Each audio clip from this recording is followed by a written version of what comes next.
Hello, everyone. Oh my God, it's Ashlyn. Sorry, that was a very, very quick intro. I'm here. I'm streaming. This is exciting. The release trailer soon. Hold bit. I almost forgot my thumbnail. Let me make sure the stream is working. Give me 1 secundo. I'm gonna check in on my little YouTube thingy majig. And hopefully this works. Am I live? Please. Yay! Yay! Yay! Yay! Okay. I can see that this thumbnail could have gone better. Wait a second. Y'all can't hear me. Oh, is my headset off? Okay, my headset was off. Oh, we're good. We're good. Yay! Yay! Yay! Okay. All right. Okay. I'm gonna post this link in the chats, and then we're gonna do a little fun reaction time.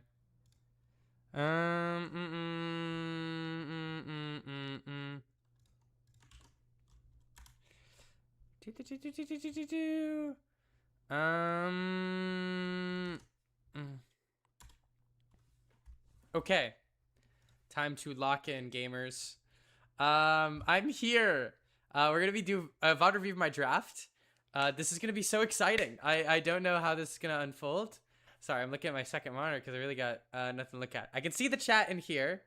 Hopefully people will come in. Oh, I gotta post up Blue Sky. Blue Sky.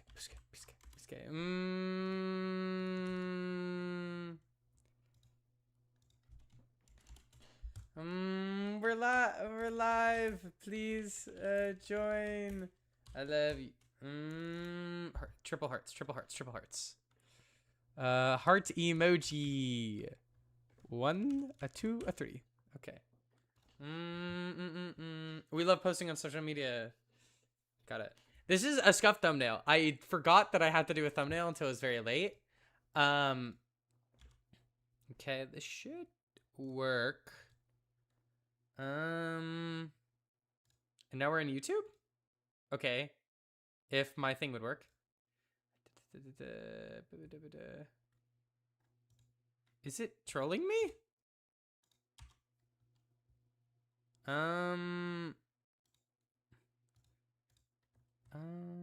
There we go. Okay. This is correct, right? We're good? There we go. Okay. We're here. We're in there like somewhere. But yeah, we're here. Hello. I got rushed into this. I was gonna do a whole intro, but it will begin shortly. So you're gonna see my live reaction to heroes that I really don't care about like at all. So we're just going to vibe it out. Let me make sure everything's centered and everything's looking good. Yeah, I'm gonna be like most of the time just like looking this way, so we're all good. But hello, welcome in to the Ashlyn V3 stream, everybody. I assume that everyone's like watching the trailer right now. Yeah, let me move this over here actually. Like wait a second. Yeah. Okay, we're doing this, so I don't have to look as far. Anyways, we're here. Oh my gosh. Oh, it's 54 seconds. Whoa, this is crazy. I'm not gonna have the chat open. We're just gonna full screen and turn off the chat. Is this too loud? This might be too loud. I'm gonna turn it down. I accidentally turned my microphone down. I may be stupid. Okay, we're going down to like this. This is my first time streaming in a while, so it might be very scuffed. Okay.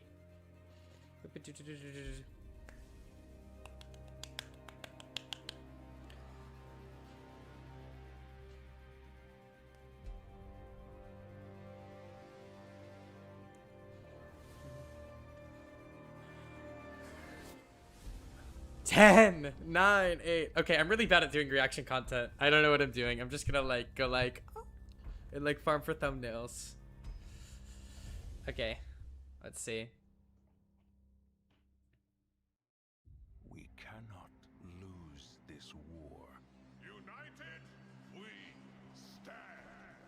Their walls crumble, our forces feast, and yet their faith rallies the fools. Somehow they hold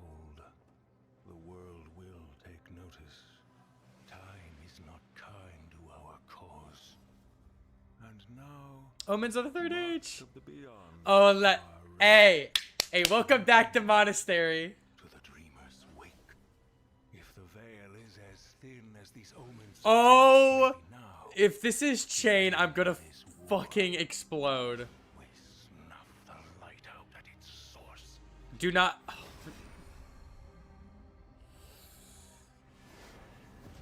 Oh no. Oh no. Well, game's fucked. Is there anything more, or is that it? That seems to be it. Yeah, it's over for us. That's well.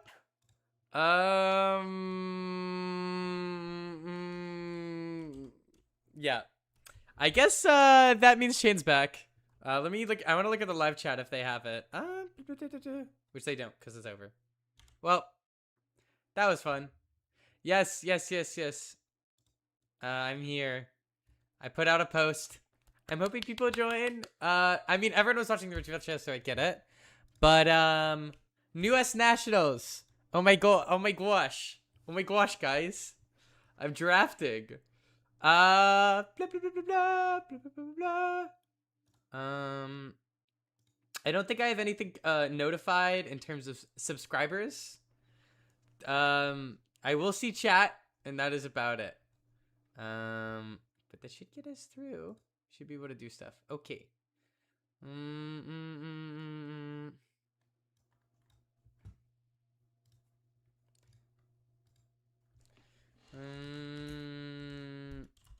Please join me. I need chatters. I'm gonna give it just a little bit of time, and then we'll start getting into the meat and potatoes of the VOD review.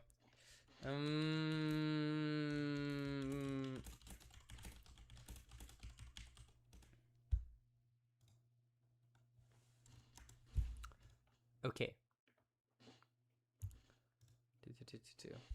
Ashlyn, I love to yap. I'll just do yippee. We'll do yippee. I just want to see if the chat is working.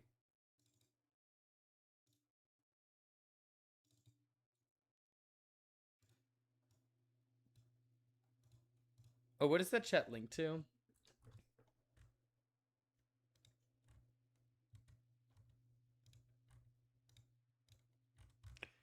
Blah. Okay. This is why we troubleshoot here, because the chat is not working. Wahoo! Custom code, manage on web.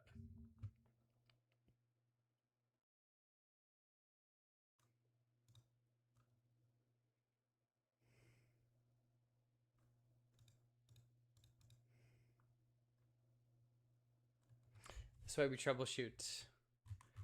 Okay. Display your chat on stream. Server platforms, YouTube. COD. Yes. I'm not showing this on stream. Okay.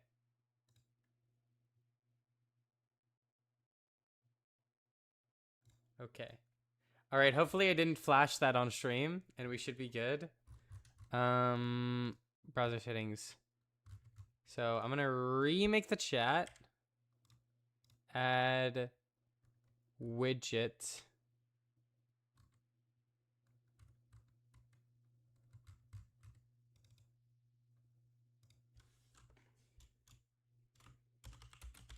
I should have been doing this before.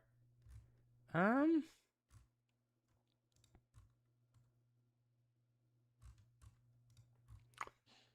must be stupid. Do you like do this on the browser source?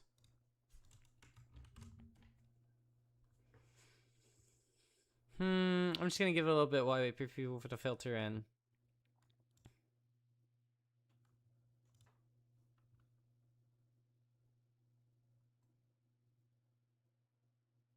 Okay, add as a browser source. Gotcha. I'm learning so much. Congratulations to me. Okay, we got a new chat. New chat.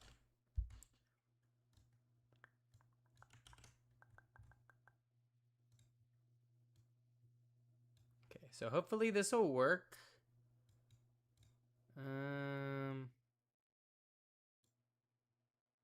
With fate. Okay. I'm just gonna check something real quick. We're gonna spoiler alert, spoiler alert! Don't get spoiled. Yeah, we're just gonna put it like right here.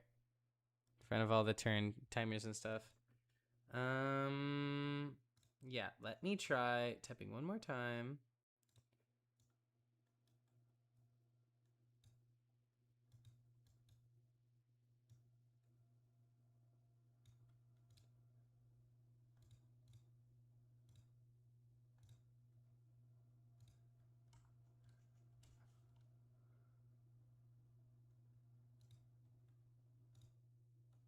There we go. I'm on YouTube now.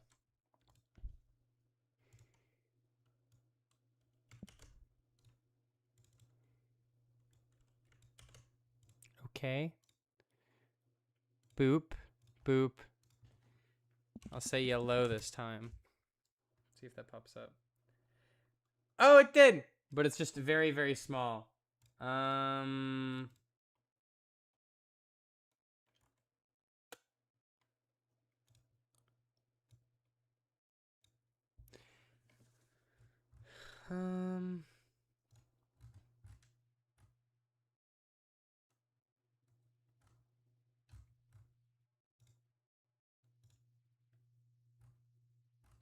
Boxed. Yes. Hopefully this now will work. Chat messages should appear on the stream. Why am I on Wikipedia? Why is there a Wikipedia tab open? I do not need the free encyclopedia. Boop, boop. Oh my god! Hello, Tasha Yasha. Thank you for the congrats. We're here to make fun of myself after, you know, being really proud of myself and doing very well. We're here chilling, having a good time. Hopefully we get some people starting to filter in. Oh, I'm skipping ahead. Oh no. We're going to go to the draft POV. So today I am going to go through my Nationals run. Not the full thing. I've talked about that at length. But we're going to specifically get into the games I played. Hello, this is the Just Me screen. Also, no more people joining. I had a really cool stream starting soon thing. But I didn't get to start, so I'm gonna put the stream starting soon on for 1 second. Just watch.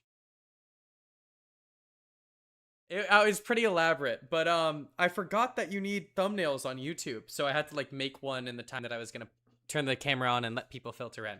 So we got a little bit quick in here, but I think we got a good number of people going. Got a good a bunch of people who can yell at me. Now we're gonna get into the VOD review portion of this. Okay, so we're here. We're here, we're queer, and I love USA. I love the USA Nationals. Maybe not the USA. Don't ask me my opinions on that. But we're gonna have the audio turned down low. They're actually, I'll probably turn it off because, you know, although Michael Fung and Bryce Platts do an amazing job of commentating my draft, we're gonna be talking about what was going through my head, what I was thinking, and whether or not I agree or disagree with some of the decisions I made. So let's get straight into it. Okay, so first pack, I'm not seeing too many good things. Equipment is always high priority. However, I think the Seeker's Gillette is probably the worst equipment out of all the equipment in the pack, specifically because you give up the ability to get the most powerful equipment in the set, which for most of the heroes is the robe that you pay to prevent one create a lightning flow. And so taking this very early locks me out of that crucial chess piece. And so my whole worry was, this is an equipment, this is good, but it is the lowest priority equipment. So these three cards are kind of like the main ones I'm going through. Shattering Flow Tide is very good, but it's very aggressive. And talking about Pack Coalition, for people who don't know, when you're opening up a pack of an A set, there's usually a certain number of commons that are split between the classes, a number of cards that all the classes can play, some rares and equipment. Some rares and a rare plus, an equipment, and a foil card. So when you specifically take out of the pure common pool, if your pack has a normal coalition and you have a 2-2-3 split or like a 2-2-3 split between the different heroes, if, for example, I can't see the rest of the pack, and we'll probably see it as I'll fan it out, potentially. Nope. We'll go back because it's important. As we fan out the pack, you'll see, I think there's 2 common illusion cards in there, a red Hollow Shield and a red Shattering Flow Tide. And if I take one of those, the person to my left, aka Lucas Oswald, is going to very clearly pick up on a signal that I'm playing Ziggy, which is good if you're trying to force a hero and you opened up a very powerful card, which Shattering Flow Tide is very Plaque 1 pickable because it is so integral to Ziggy's game plan. However, I determined that staying open was a little bit better. I tend to stay open over forcing. I like to kind of not really send too many signals until I get a good idea of what the people to my right are drafting, and then I kind of move in on an angle. And Red Electrolyze is just super good in this format. I was prioritizing it higher because the natural non-fragmented go again allows the Acilia matchup to go a lot smoother because he will oftentimes send a lot of arcane damage, and sometimes you just get caught with a 4-card hand that you are forced to convert. And so the go again and the natural go again was really powerful. And it's also very good into Aurora, very reasonable into Acilio. Very powerful card. But my last draft pod was 5 Acilio, 2 Ziggy, 1 Aurora. And in the feature draft pod from yesterday, it was, I think it was 3 Ziggy, 4 Acilio, 1 Aurora. So Aurora is getting underdrafted. Ziggy was getting drafted at a regular amount, sometimes underdrafted, and then Acilio was getting overdrafted. So I knew that Electrolyzes were going to be pretty important into the Acilio matchup. We're going through the pack. There's nothing really good here for me that stays open. Voltbound Duality is powerful. What's the Constella Flow Slide is a very powerful card. Probably one of the best of that cycle. Just creating the lightning flow is really important. Probably the untop one might be the better one. Flow Through is very powerful, but definitely not what I'm looking for right now because that kind of pushes me in a very clearly in one direction. There's a blue Shattering Flow Tide at the back of the pack. It's not the rainbow foil of the pack, so I would be signaling signals that way. So it's a lot safer to take this lightning card so I can remain open. Yeah. Red Electrolyze, pick Red Electrolyze. That is a very viable strategy. And it's kind of the way I was feeling going into this. Now we get on to the next pack. And we get to skip all the whatever amble. We get to pack 3, and this is where things change. Red Electrolyze is good, but having 2 of them can be a bit dicey. But I lean back in my seat because this is kind of the hero I want to be on. I can play Aurora, I can play Acilio, but my preferred deck to play, and the deck that I've had the most drafts on, is Ziggy. I'm feeling good about how I play them, how I draft them. And so, if we're thinking about this, right? In terms of Omen's packs, usually Aurora's kind of best cards that she needs are in the common slot, and Ziggy and Acilio's are in the rare slot. And I would say that Corrosive Space Dust is the best Ziggy rare that they have available. It is the best card that you could probably pick for Ziggy outside of a Majestic. And so, what that usually means to the 2 people on my right is either they're forcing a different hero and they're not staying open, because if they were forcing Ziggy, they would take the yellow Corrosive Space Dust, or they opened up another really bomb rare for a different hero that they're more leaning towards. So getting the best rare that you can is a very strong signal that the 2 people to my right are not drafting. And so staying open usually means picking the most powerful card in the pack. Sometimes you weigh a little bit more towards generics, but there's really nothing else in this pack that's really good for any other class, save for the red arcane spell for Acilio. And so I felt that this was just the best call here. If I was trying to go more into Aurora, I might take up the red Electrolyze, but it was kind of really no question that I was just going to slam Space Dust here, and then see where we go from here. And then I fuck up a little bit. I'm a little nervous, at least at the start. And so we have 3 cards in the pack that I think are viable takes. And I pulled the other one to front. We have, if I can pause, we have Shattering Flow Tide Red, which is probably the most powerful Ziggy common. We have Cosmic Duality Blue, and we have red Path of Same Ends for Aurora. And at this point, I'm open enough to take the red Path of Same Ends. And to be honest, I probably should have. I think it is the most powerful card in this pack. But seeing as how I drafted it's like red Path of Same Ends is probably the most powerful Aurora card you can draft in the common slot. And red Shattering Flow Tide is probably one of the most powerful reds you can draft in the Ziggy slot. And so both, I think, truthfully, I should have pulled up this Path of Same Ends and the Shattering Flow Tide, especially since, like, I was getting the signal that a lot of people weren't on Aurora, at least initially with this card. So how I was feeling was it's either Shattering Flow Tide or it's Blue Cosmic Duality. And truthfully, I think I make the wrong pick here. I think at this point, I'm 3 picks in, staying open, but it's time to start sending strong Ziggy signals to the left of me so that in pack 2, I'm not really get put in a bad position. And I think that Michael Fung and Bryce Platts mentioned that as a reason. I do really like expanding my blue base, and I do really value Blue Cosmic Duality. I think it is an extremely powerful card. I think probably it's like the best possible blue I can have in my blue base. And seeing as how I had a red Electrolyzer, a red Floating Force Field, a yellow Crow's Face Dust, I was super fine with taking that red Cosmic Duality. Red Auric Shards is just a slam pick here. It's a power card. I don't have any fragment attacks just yet, and we are still early in the pack.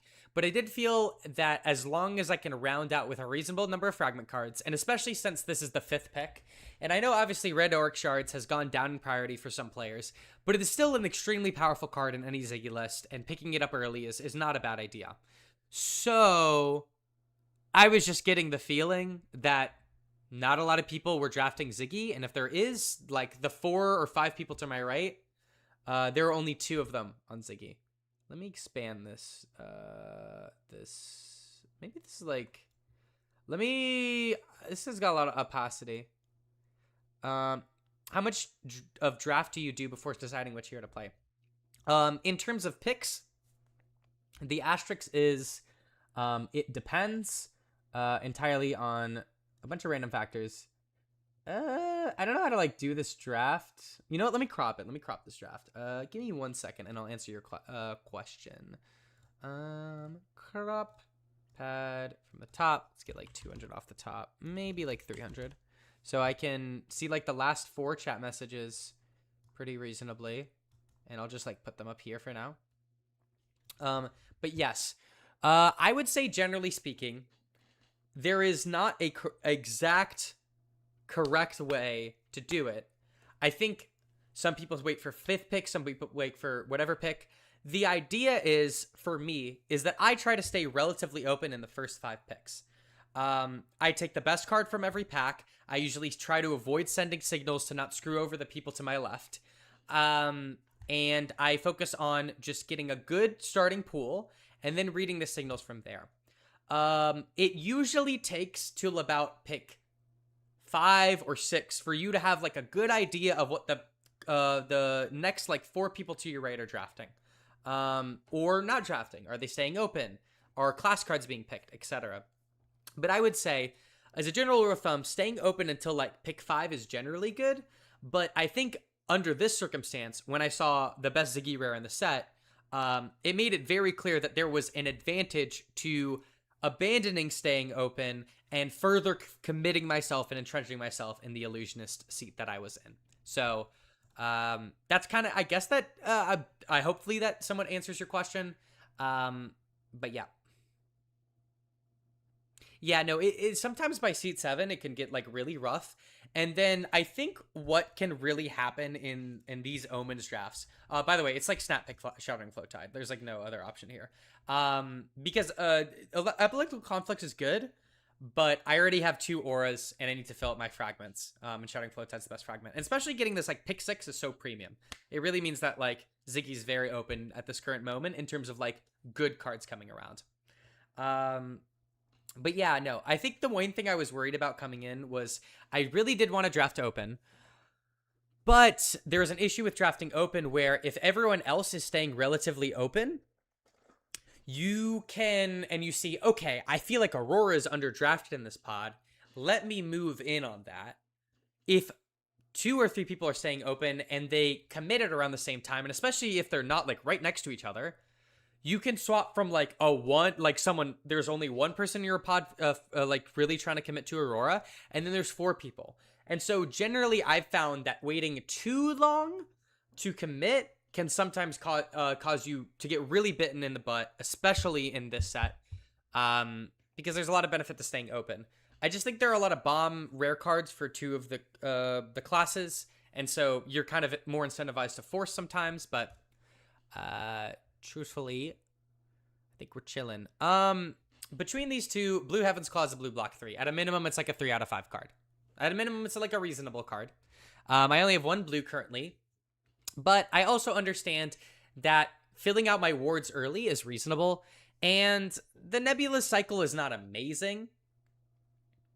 I think the correct pick might actually be... Sorry. The correct pick might actually be Blue Heaven's Claws, but, you know, getting ward out early... Actually, no. The correct pick is Nebula Cycle, because I knew people were high on Acilio just in general going into a lot of pods, and so having more ward access is just generally very good. It's a snap pick, Blue Shattering Flow Tide here. Yellow Orc Shards is never happening. I basically pull it to the front just to like show people.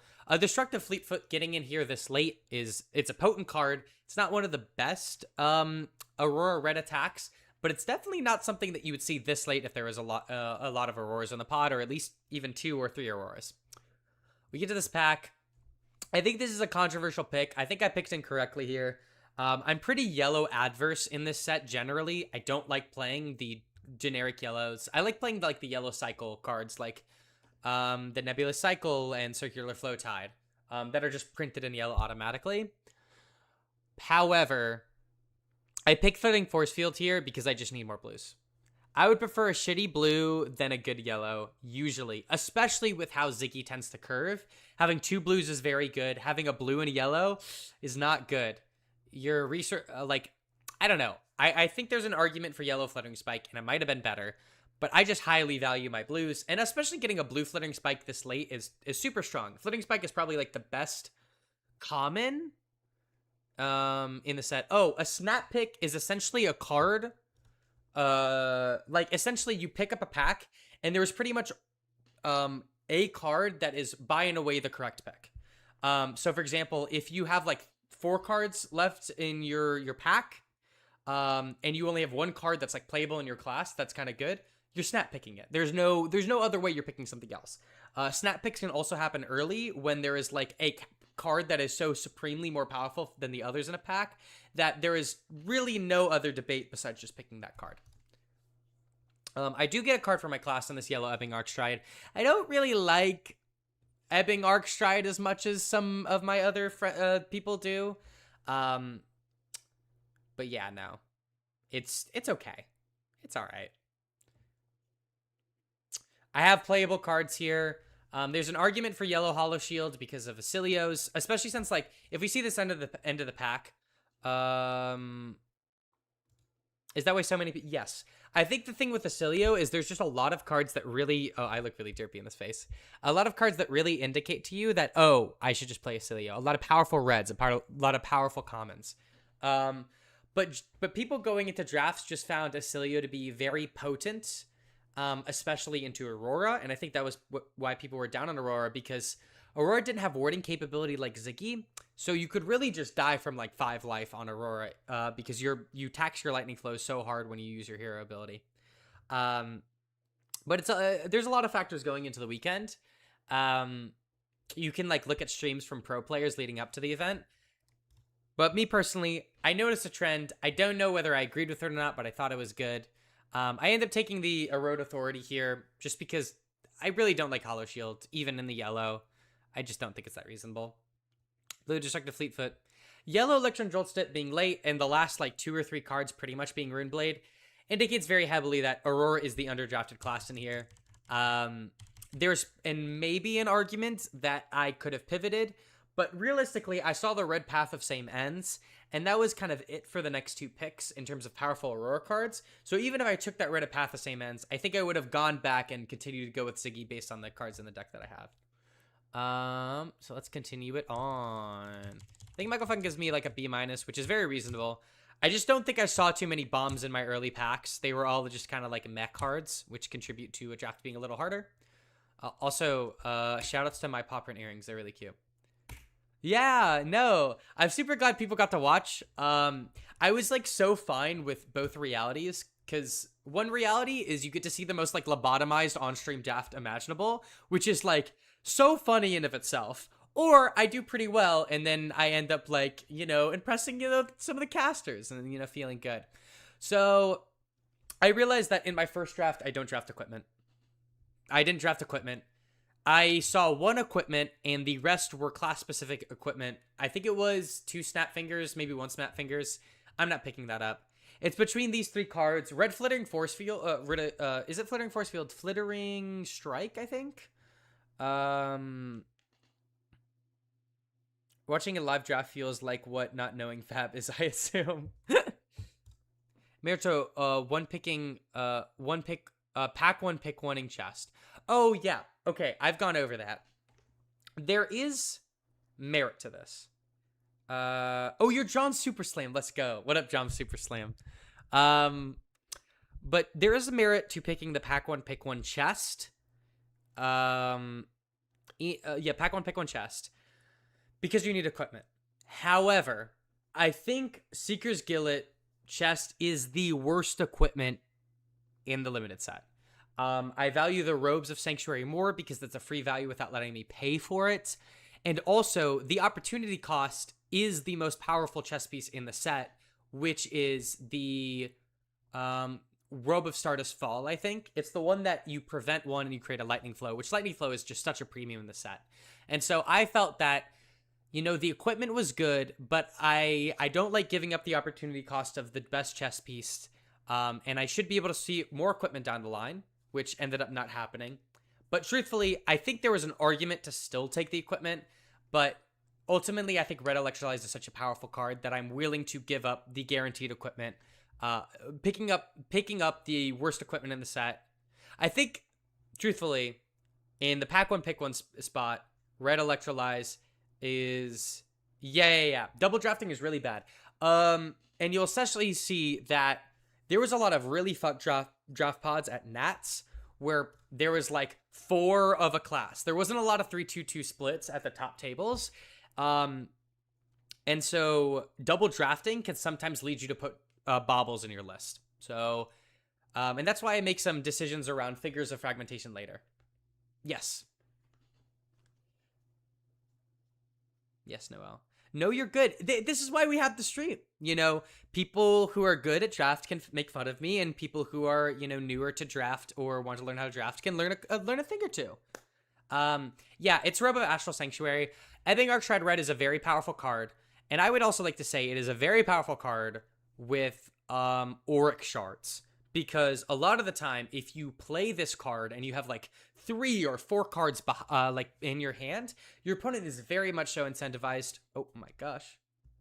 Oh, my headset keeps turning off because I'm not listening to anything technically, so we're gonna like put that on a little bit in the background. Hopefully I can. Yeah, you guys probably can't hear it too well anyways. But essentially, if you play a Red Ebbing Archstride and you hold back some cards, they will not block, not trigger the fragment, and then you just dump your entire hand on an Orc Shards and deal like 13 damage and like 8 damage in reactions. It's pretty broken. Wait, what was the little wiggle? Oh, I think it was from Casey. Or was it? Did I see? No. This was way too early in the pack. Anyways, we get to this pack. Blue Flittering Starbreeze. I used to not like Flittering Starbreeze as a card. But I find that it is so useful against Cecilio. The flicker effect is very good. I like this card. I liked it a lot more than I originally did. It's a powerful blue aura. I don't think it's the same level of Crackle from Afar or the rare one that gains you a life in terms of like the blue auras you have access to. And like right now, the way I'm feeling is I have a Shattering Flow Tide from the first pack. I have a blue Cosmic Duality. But I need more flow generation.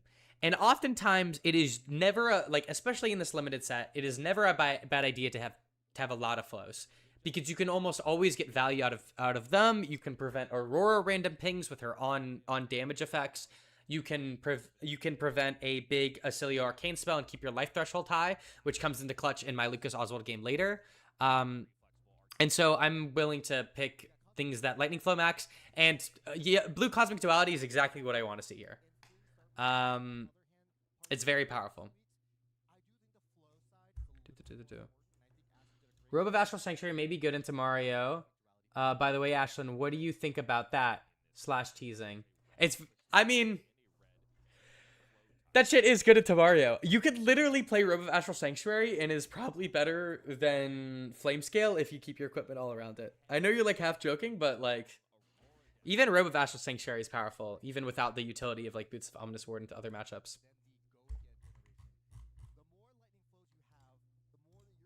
Wait a second.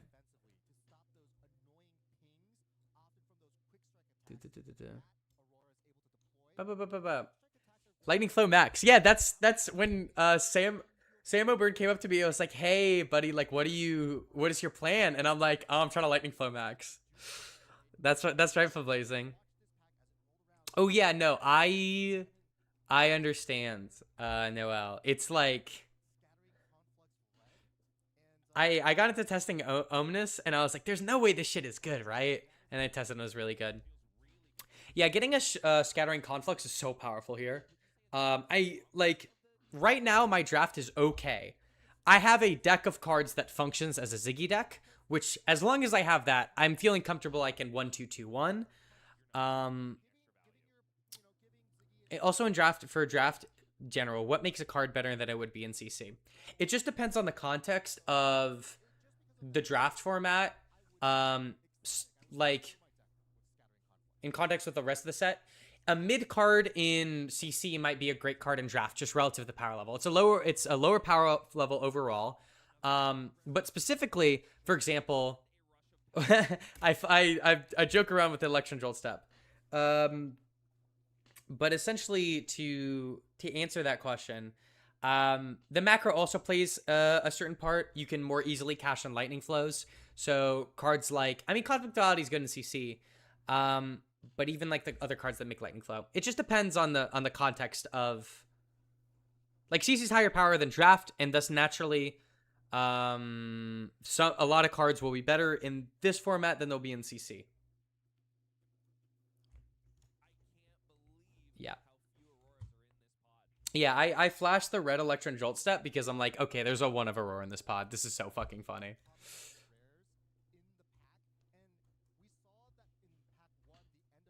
And so at this point, I know I already filled out my blue base a little bit in pack 1. I think I had 4 blues coming into it. My like kind of philosophy when I sort through my deck is what's my blue count? Like I list a couple of counts that I need to keep in my head. And for Ziggy, it's what's my number of blues? What's my number of auras that I'm actively wanting to play? And what's my number of fragment cards? I knew I was low on fragment cards, and I also knew I was low on equipment. But I was on pace for my blue base. I was on pace for my blue base. But drafting a blue versus a mid red is sometimes correct, because if you draft a lot of blues early on, and if your opponents take a lot of reds early on, and you take the blues in response, then what happens is the later you go into the draft, the more your opponents will maybe pass over a powerful red because they just need to fill out their blue base. And this is especially true for Ziggy, where you want around like 12 to 14 blues. So it's so fine to take blues early, and especially I got really paid off in pack 3 because I was just getting past a lot of powerful red cards because people were greeting on the red cards and not really focusing on keeping their deck all rounded, at least in the first 2. And so I saw my lane and I took it. Having 4 Cosmic Dualities, I gotta be honest, is draft winning. Just having this abundance of lightning flows that I can work with, having an increased kill range, having these in second cycle to change up the math of like what your opponent plays around, it's amazing. truthfully through and through. It's also a blue block 3 and a reasonable fragment. The yellow is not as optimal, but it's probably going to be a block 3 anyways. And surely having it as a yellow will not cause me problems. Nourishing Glow, very powerful card. I actually really like this card. Sometimes over just like the good, like some red auras. It's just so incredibly flexible. It's always coming in for 2 value regardless of what you do. It can come in for 3 value if you flicker it, and then you can come in with the and it costs 0. It's really good. But anyways, this is the Robo. I think this is the, because it's pick a 9. This is the first pack I wheel. Yes, second cycle existing draft. I gotta be honest. We're gonna look at the Lucas Oswald game. I knew it was too much of a mental stack for me to like memorize his pitch stack, so I was just like, I will just play my turn cycles out best. I think I have a better deck than him, and I can beat him out because there was, I think, 4 Acilios. So and I was the one passing cards to him. So I had a good feeling that my deck was pretty strong in comparison to his, and I didn't have to worry about second cycle. He was the one who had to worry about second cycle because he tried to assemble a combo. But yeah, it's a skill you learn in draft, and it carries you in a lot of heroes and even in games you don't expect. But now we get to the wheel, which is at pick 9. And there is, I didn't directly think this. Well, I did think it when I was doing it, but it didn't really influence my decision in the pack. However, in the first pack, I saw good Ziggy cards, like Epileptical Conflux. I saw some good blues. And I realized that if I'm the 2 of 3 of Ziggy, if I take the generic card, I'm at least guaranteed 1 good to great Ziggy card. And I got that in this pack. We have the Pulsing Cardia Blue, and we have the yellow Epileptical Conflux. And I think there was like a another reasonable Ziggy card in this pack. I'll have to go back and see it later. But I was able to successfully wheel an Epileptical Conflux. And for example, if I got the Epileptical Conflux, I'm probably wheeling the blue Pulsing Cardia, and I'm never getting that Robe of Astral Sanctuary back. So sometimes you have to take a card that might be less as good as the other one, because you know that the next pick you get from that pack will be much better from taking it. Sigil Lightning, great. We love Go Again. Go Again is great. It's a great way to convert shit. It's good. This is where we get into the dumps. I took the yellow, like, I know blue Hollow Shield is bad. It's way worse than so many things you can be picking. But if you have lightning flows and you need to kill someone and it's the only aura you draw, it can come in clutch in second cycle for just giving you another way to swing Aphrodite. Look at this pack. This is insane.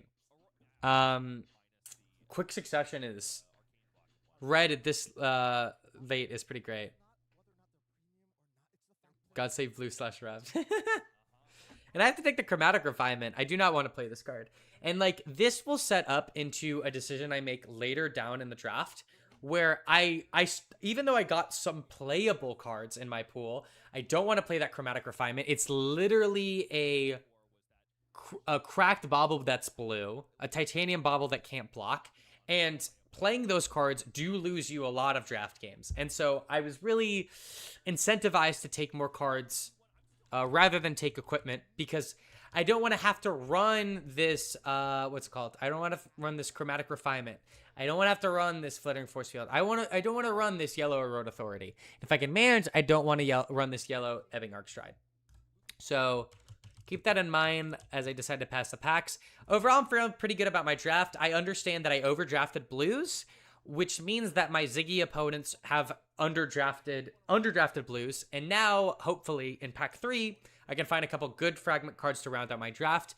At the very least, instead of doing big fragment bombs, I can have a reasonable play and just doing a lot of flickering and ward stuff. All right, let's get into it. Red Pulsing Cardia. I just need more fragment cards. Period. The end of story. Like, I could take the 2 for 5 with Go Again. That destroys a lightning flow. Let me see if I can see the name. Stellar Glide. But truthfully, I just need fragments for the Auric Shards. Auric Shards is very powerful, but you do need a lot of fragments to play with it. Pulsing Cardia actually it just curves out so nicely. A lot of the times, the fragment means an Ephrodia swing because you need to play the 1-cost Aura, flicker with Ziggy, and then you don't have the resource floating to swing Aphrodisias. But if you do gain it from Pulsing Cardia's fragment ability, then you can swing Aphrodisias. It's pretty powerful.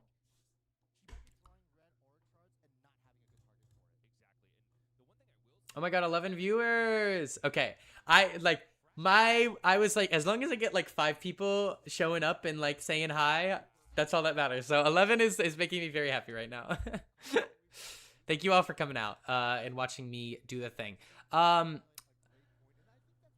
Like, this is a weird pack. I have 3 really good cards, but this is going back to the wheel of this is pack 2. I'm going to see this pack again. There's 3 Ziggies at this table, including me at this point, I would guess. So likely this pack, there's a blue Pulsing Cardia. And so there's a chance that they have to take the Pulsing Cardia over, let's say, this yellow Clear Conscience or this red Ebbing Arcstride. And so Voltic Impact, any single deck wants to play this card. And so I just want to take it anyways. And plus, I think it is the better card out of the 2. Just having non-fragmented damage and swinging that in for big damage is incredibly powerful. I think the impact cards, the cycle of pay 2 to give them to up their damage, I think is probably... I don't know. Flittering Spike is really good, but I do find those cards to be easier to implement and still nearly just as powerful. Red Flittering Spike, I'm immediately thinking about that. Red Pulsing Cardia. It's a hard, tough call between these two. I think Pulsing Cardia is probably the second worst fragment 0 cost you have access to in front of Ebbing Arcstride, at least in my opinion. It's a close tie with Ebbing Arcstride. But Flittering Strike is good. I was able to get a Pulsing Cardia early. I'm still feeling good about my chances of getting fragment cards later in the pack. I don't know what I end up deciding. I think I should take the Pulsing Cardia. But having additional lightning flows is also pretty cool. I don't know what I took. I think I took the Flittering Spike. I'm pretty sure I took the Flittering Spike.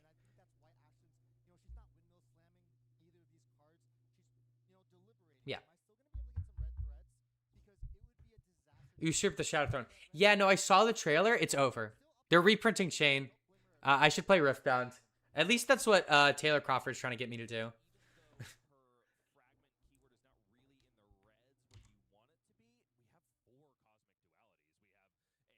Epileptical Conflux, great. And here's where we see Fingers of Fragmentation Gate. Okay? Here's my opinion on this card.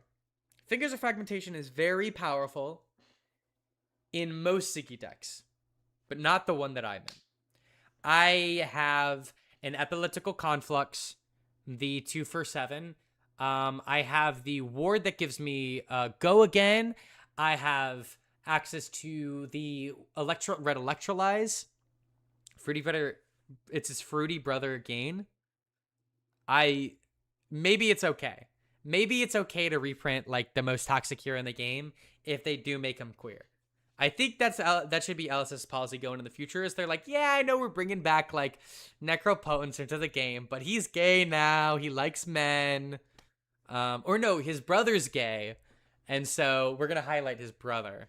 I think that would be a good way to bounce it up. Oh my god, I forgot, y'all.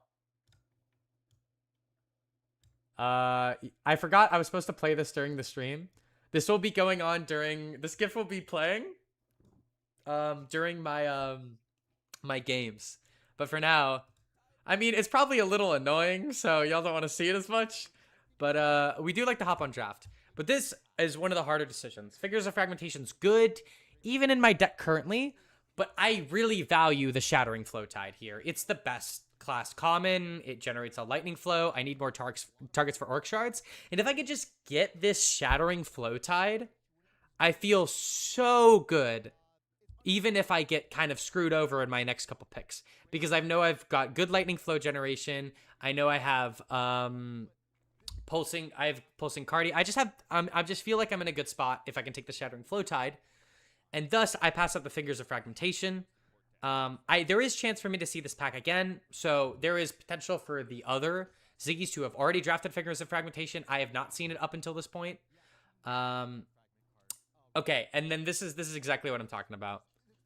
Me moving from Fi to Florian after transitioning. That's like I transitioned and I started playing Fi. Literally, Rosetta World Premiere was where I picked out my new name, and that's the event where I bought cards.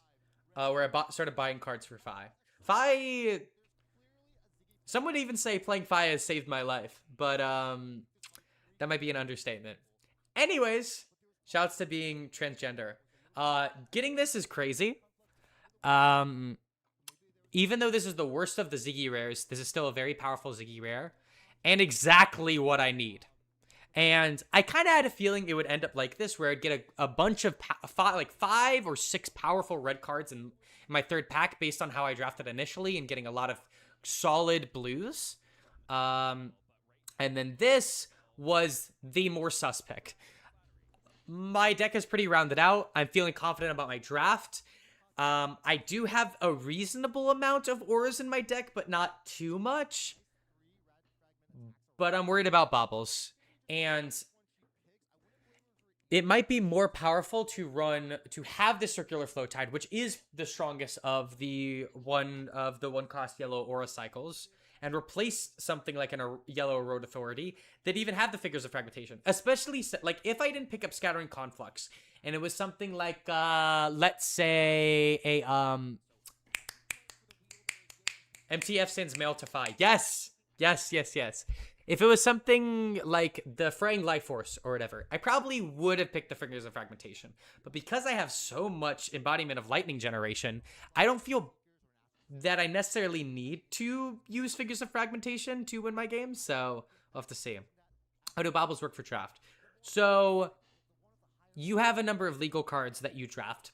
Sometimes if you're in a seed of 4 or a seed of 5, if you cannot draft 30 legal cards for your hero, you have to fill out the rest of the slots with baubles. And like, look at this. I'm just getting every single thing I want. Red Ebbing Arcstride. There's no chance in hell I'm picking the Nebula Cycle. I didn't get 5 powerful reds. I'm getting 6 powerful reds in this next pack, and we're seeing a severe lack of like a Ziggy Blue in this draft. Even though there was like, sorry, that was a little bit exaggerating. Cracked, not titanium. Yes, cracked baubles, which is really bad. I've had to play drafts with baubles, and sometimes you can sometimes have a really cracked draft, even with like a bobble or two. I think Colin Erickson was able to like 1-2 or 2-1 his draft because of the cracked baubles. Crackle from Afar, powerful effect.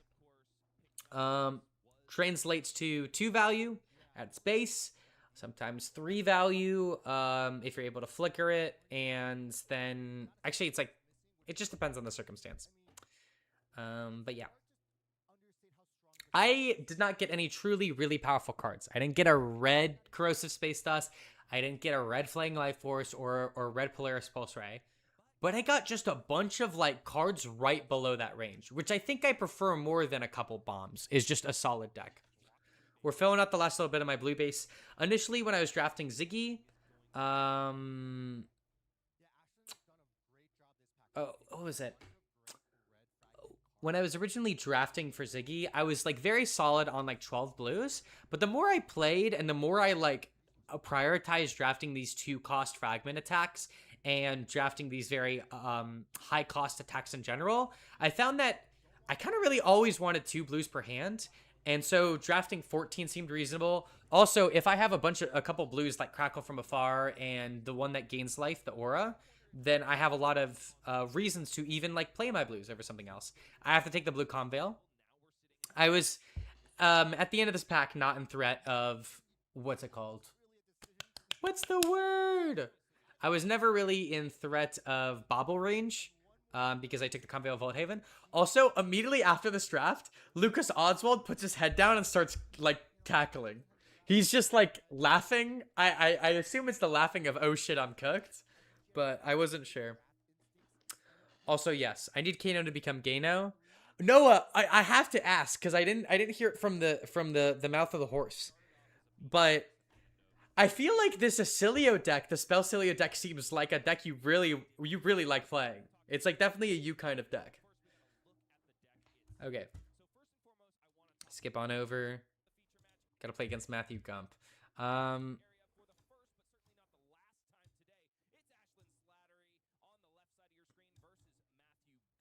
gonna put this like here. This draft yeah.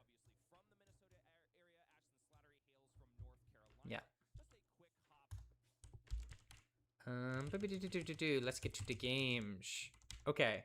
Is that drafting like a is that you know what? I'm gonna disable the chat on stream for I think now. I kind of like rushed into making the chat. I'll make sure to have it good for the next time I stream. But for now, I'm just gonna hide it for clarity's sake when it comes to all this jazz. Okay, we're gonna keep draft going. We're gonna be playing our games. I just realized I have so many games to VOD review, and it's only been like an hour. I'm gonna put this all on 2x speed because I did take a time to think.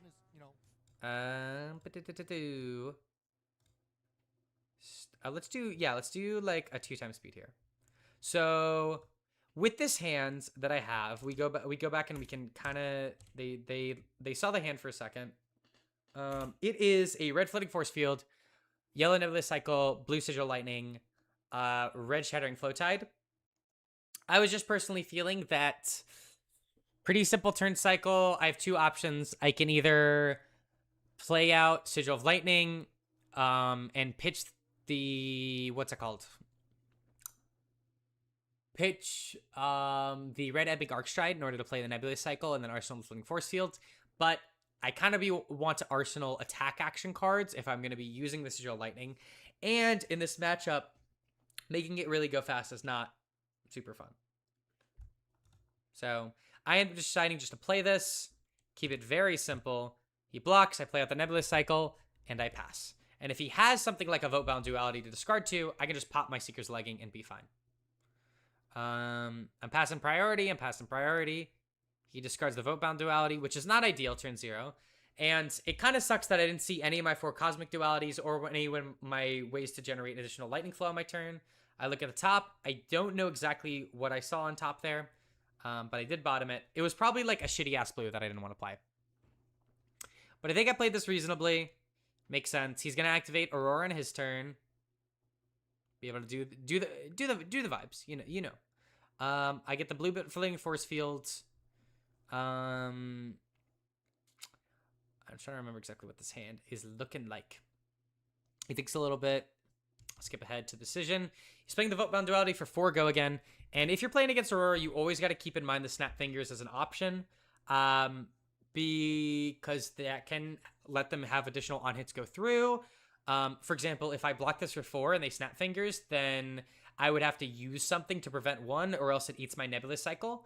This is kind of the worry you have when you have like a Ward 2 or even Ward 4 Aura on the board against Aurora, is she can just come in with some random arcane pings. It's not a fun time.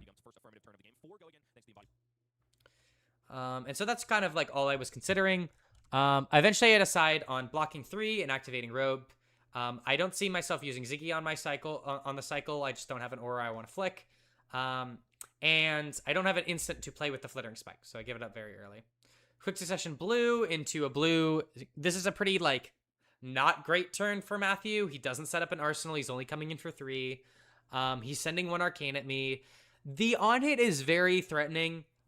We know he has 1 floating, but there's not a lot I can do to realistically prevent him from doing what he wants to do if he just commits to snap fingersing here. So I let the prevention come in. I got the ponder, and then I have to play out my hand and clear out my arsenal. And I knew Starfall was going to come after this, and Starfall comes in for 2. 1 with 1 in the back. Sometimes that just means you have to commit a card. If you, like, especially since I have this ponder here, I kind of just want to commit a card on blocking, because otherwise I'm going to have to IP that in my hand. I think I have a red shattering flow tide, blue cosmic duality, something else. I'm not exactly sure what I have. I have a blue floating force field. Yeah, I block with the red shattering flow tide. Yep, and then I send the scattering conflux here. Just a solid 2 for 7. If Matthew wants to give me this block, I can send probably a big turn back at him, especially since I'm getting something off the Ponder token. And if he doesn't commit the blocks, then I'm so fine with just, letting him take the damage because this is a very above rate play. Or it's just slightly above rate play. Lets this hit. Do whatever. I Ponder. I get the Nourishing Glow. I finally remembered what the card's name is. I draw kind of an awkward... I don't know if I draw an awkward hand here. We'll see. We'll try to pick it up. Path of Same Ends. Comes in for the 1 Arcane. Now, this is a tough position to be in. Also, on the last turn, there was a whole decision where he sent the Snap Fingers. And I can 1-for-1 trade my Lightning Flow to deny a Lightning Flow. However, the first Lightning Flow you have is very precious. And I knew that if I prevented the Lightning Flow and I drew an Aura, I would probably lose the game on the spot without having some generation. Especially since I didn't have any generation to play on my turn without, not being able to fully convert my hand. So I ended up just shining just to let him have the Lightning Flow and see where I can go from there. Nourishing Glow is very powerful into this matchup because it's effectively a 0-for-3 regardless. Because I can prevent the 1 on the Scorpio, gain the life, and then that'll also prevent the 1 damage that would come in otherwise. So it essentially, I just drew into a blue that gives me 3 value on defense, which is very powerful. However, under these circumstances... Path of Same Ends is a very weird card to deal with. It curves out very nicely with Aurora's hero ability. And I find that more often than not, when they're holding back a good bit of cards, it's kind of a waste to prevent the Arcane. The 1 Arcane pings. Because, they usually just have, a blue. And maybe they, in this situation, if I... prevent the Arcane, and he activates Path of Same Ends. He gives it Go Again. He activates Aurora, gives something Go Again, plays that 0-for-4 with Go Again, then swings Scorpio, arsenals a card. Well, preventing the 1 really didn't matter, especially since he doesn't even have a Snap Fingers on board anymore. So I just find that the opportunity cost of the Path of Same Ends, of, giving up a Lightning Flow, especially early, or using Ward to prevent it, is just not worth it. So I'm pretty sure I let this one go through, unless my hand sucks, and then I have to do that, which there's an argument to do that. But no, I just take it here, which I think is the correct play. And my hand is not stellar. But... And I have a Circular Flow Tide. We'll see what I have when I kind of play the turn more out. But we have a lot of games, so I got to get through them. Step Between, weird card, weird rules interaction. Attacking does not mean during its chain link. It means while the combat chain is open. So I just can't play an activate instance. Period. The end of story. But luckily for me, I wasn't planning on playing too many instants on this turn, except for the very end. And I think I had... Yeah, my hand was... it was 2 blues, a Circular Flow Tide, and the Voltic Impact. And so I was feeling relatively good about, resolving this full hand. But I still gave over the Cosmic Duality. I needed to block with at least 1 card at some point. And so I'm glad I cashed in the 3 value here. 2 value, I just take it here. Because he has not paid. He then paid into Aurora to give the Step Between Go Again. And then now, if, for example, I had prevented the Path of Same Ends and then prevented this other Path of Same Ends, then there could have been a punish. But in reality, punishing him for that requires me to give already so much. So it would have not been worth it in the end. And then Scorpio. I'm a dum-dum. I thought attacking meant while it's on the chain. So I tried to use the Nourishing Glow to prevent the Scorpio. We're going to skip over the Judge Call. This is not a legal action. I'm stupid. But I legally couldn't play it, so it just goes back in the arsenal. It's not like it was damage can't be prevented. Oh no, I'm fucked. It just means I have to put an arsenal, which largely doesn't change my turn, except I might have won an arsenal that Circular Flow Tide in this circumstance. But I think here it's reasonable. Matthew Gump commits 6 block here, essentially. And I have 2 options. I can either pump over the Voltic Voltbound Duality by 1. And he can either pay 2 to create a Lightning Flow with Starflow Robes, or activate Robes as Astral Sanctuary, which would turn off his hero ability, which is good. However, I was calculating it, and I felt as though letting him just... I think he made this block with the assumption that he's going to use one of those equipment, and he has a turn cycle that he's completely fine not activating Aurora for. Especially since he's blocking with 2 cards, this is likely to be an off-turn play for Matthew Gump. And so if, for example, I push it over, he can just, actually, wait, no, I might be trolling with this whole bit. But I think at least in the moment, I felt as though, this is me like doing the finger to my head, I'm locked in. I at least felt in this moment that he seemed to be willing to give up the equipment. Now, maybe the correct play was to bump this up 1 over, probably get a lightning flow at this point, and then play out my Arsenal and Arsenal the Circular Flow Tide. But also, there's the added problem of I really want to save that Nourishing Glow to prevent a Scorpio swing. So I think there is an argument for both. But based on the fact that he snap blocked, I felt pretty confident that he was willing to block, or he's willing to use one of his equipment. So I just played out the Circular Flow Tide and passed. And like he nodded and said, sure. Let's see what he does after this. I know hindsight's whatever, but he plays the Path of Same Ends. Yeah, his turn cycle would have been Path of Same Ends into Scorpio Arsenal a card. That's what it would have been, regardless of the situation. And I think that was like a part body language read, part snap block read. So I did make the correct call under these circumstances. We got the 1 Arcane going through. Circular Flow Tide, when you flicker it, will remain you at 1 Lightning Flow, and then when it finally leaves, it creates 1. So it nets you 1 Lightning Flow over the course of its tenure. And in this circumstance, because I am going under the assumption that Matthew does not want to activate Aurora ability on his turn and was willing to block 6 and prevent the with Robo Astral Sanctuary, that is meaning to me that either he doesn't have a blue in hand or he wasn't wanting to activate Aurora in the first place.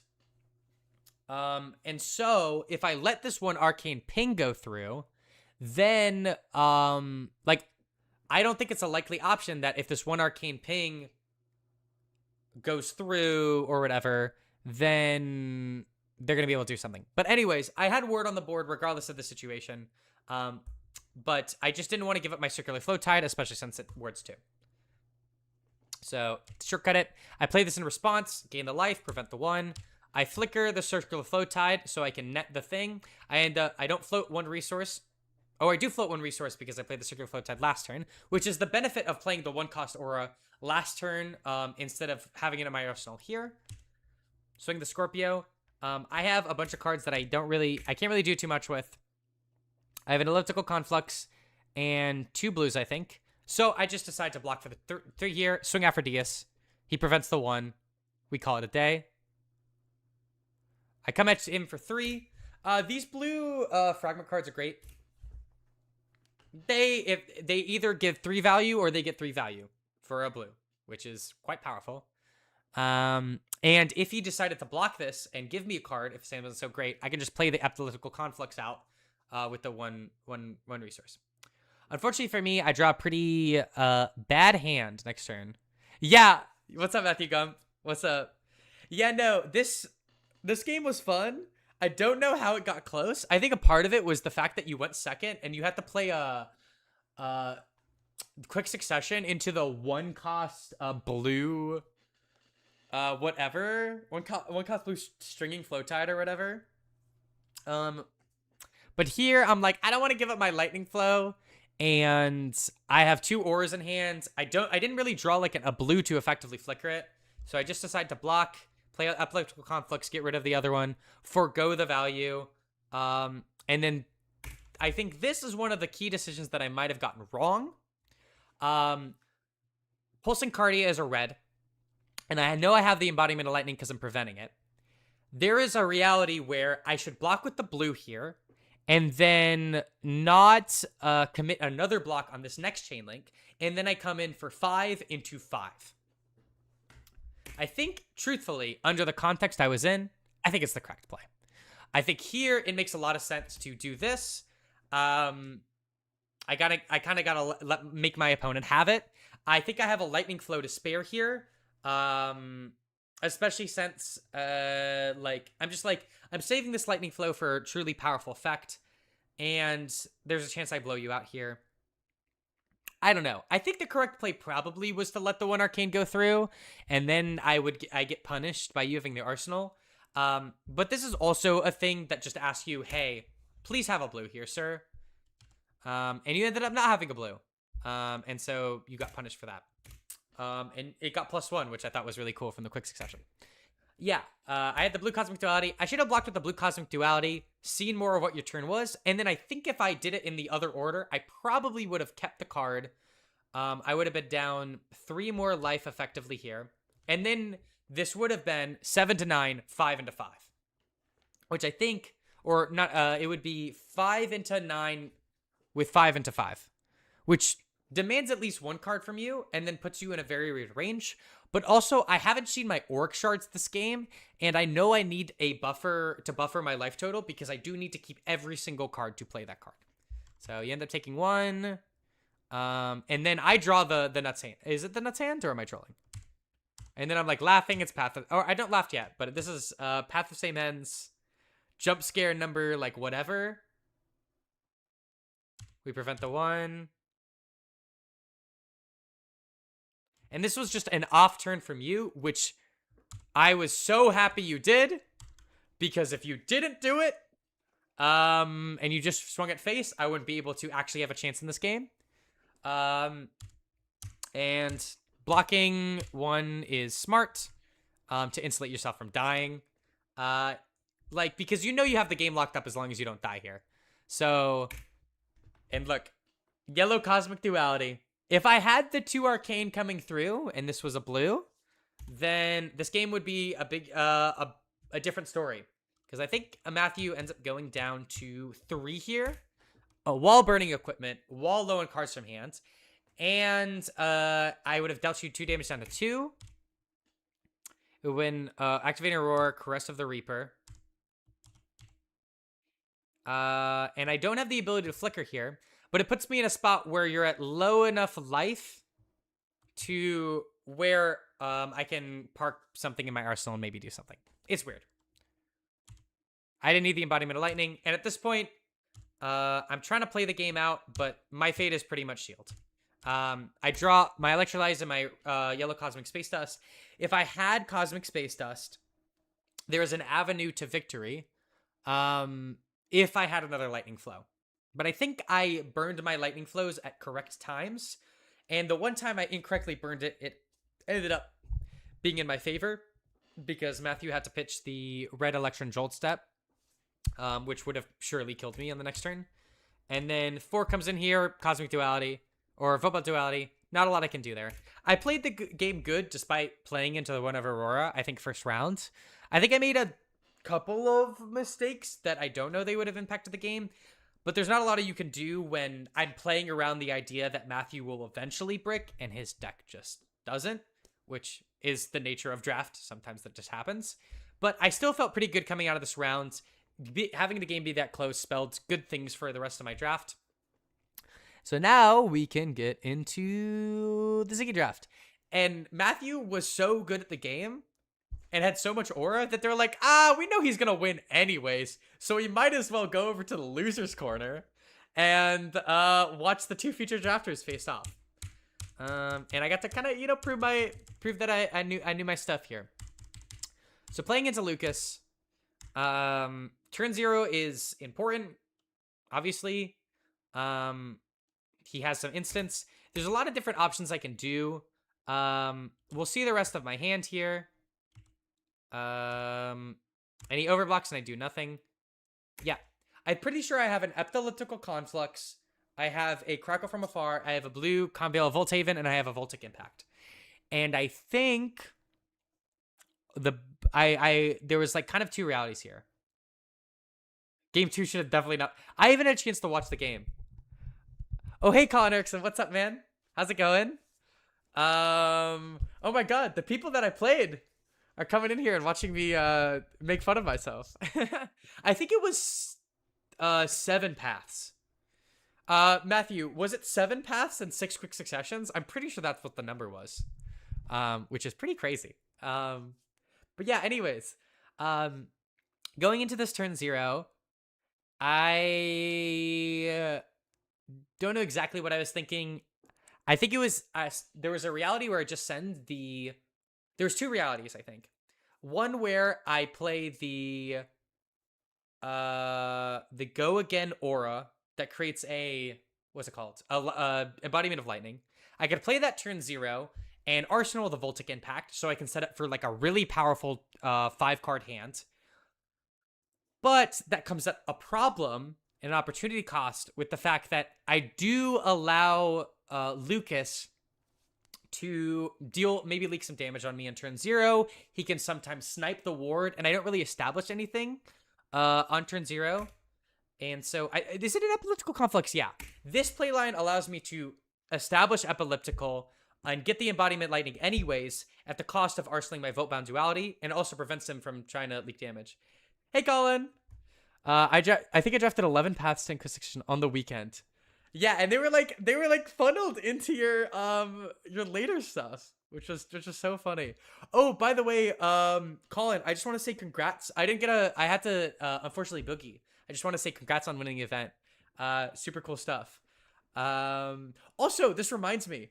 I have an AGE premium article that I wrote that's gonna hopefully come out sometime tomorrow. It's gonna be everything Fi, my run, how Fi got here, deck building, matchups. It's going to be like an all-in-one how to dominate your nationals and how to do well at the Pro Tour at Vegas kind of article. So please check out AGE Premium. They got great guides there. They're expanding their roster of stuff on the premium. Like, genuinely, like, I'm so floored that I was given the opportunity to write an article, and you all should check out my article and also some of the other articles written on there. I don't know if I didn't get a chance to scroll through much. I don't know if Colin, you wrote an article on AGE yet.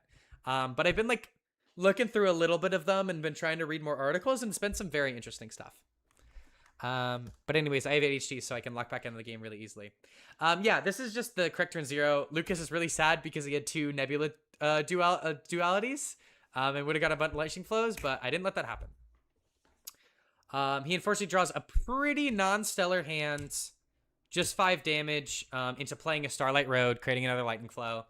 Not really good value that you want, but that's can happen sometimes when you're going second as a Cilio. Oh my god. God, I love this is what I talked about earlier. Ebbing Arcstride is good, not because it gives go again, but because you can tell your opponent not give it go again. But in this case, it has go again. So fragmenting it doesn't matter. And I just attempt to convert the full card hand. We flicker the Auric Shards. We know the vibes. Play out our Conquer from Afar from Arsenal and establish a crazy life lead, dealing 6 damage. And this is the beautiful part. Oh my god! Oh, hell yeah. Okay, fuck yeah. I can't wait to read it. That's sick, Colin. But yeah, this is why we love Epic Arcstride. We don't like it because it gives go. We don't like it because of its actual giving the go again. We like it because of the mind game. Sometimes they're just like, oh, I'll give this thing go again, when they shouldn't. Or like sometimes they're like, give this, like they expect more because I'm playing this card, and sometimes they expect less because I'm playing this card. And you can really just create these brutal forks like I have here, where Lucas is forced to keep so many cards in hand that he doesn't want to, and I'm still dealing 6 damage. So you can see his face. He's just like, what the fuck do I do here? And this is kind of like the one thing that blows him out with the hand he has. So we'll see what he does with his hand. And also, I just still get to swing the Aphrodisias. I thought that the 2 damage was worth more than keeping the aura in Arsenal. So I just ended up like sending it. Oh my god, and then this happened, and he was like so excited because he got to cash in value here without like getting completely fucked. I still think I made the right call, obviously. Hindsight's 2020. This card's really fun. And also allows him to trigger his Starfall effects, which are powerful. Lucas thinks through his turn. Just comes in for 4. And then I think he plays no, he doesn't play the Flashbolt. He just decides to Arsenal. Because this is like a hard spot where he has the blue Flashbolt. He could just play it right now if he wants. But I think he's trying to save it. Actually, no, he Arsenals it. So I think he's trying to wait on a better turn to utilize the effect. Yeah, and he was like, oh, wait, no. I see what he does. Yeah. He Arsenals the Glide Through Starlight. Does he? Yeah, I think he does. Because he wants to save the what's it called? The 2-for-1 that deals Flashbolt. He wants to save that for second cycle. Power of red electrolyze coming in absolutely freaking clutch here. Just allowing me to fully convert my hands. Forces me to give me 2 cards. I think he's relatively fine with this. I draw my hand. I think my hand's nuts. I think this is like the nuts hand, but I can't exactly remember. I think I give 1 block, and I just accept the fact that he's gonna probably bump it over. No, he arsenals the flashbolt. Okay. Gotcha. And at this point, I have a lead, and my card pool quality is good. I have tempo. I'm feeling pretty good. Yeah, this is why Flittering Spike is so strong. Even if you can't make use of the full curve, just this is essentially a 2-card 6 on-hit Lightning Flow, which is just so good. It's so good. I love it so much. Flashbolt. Me when I'm a dummy. I love Lucas's face.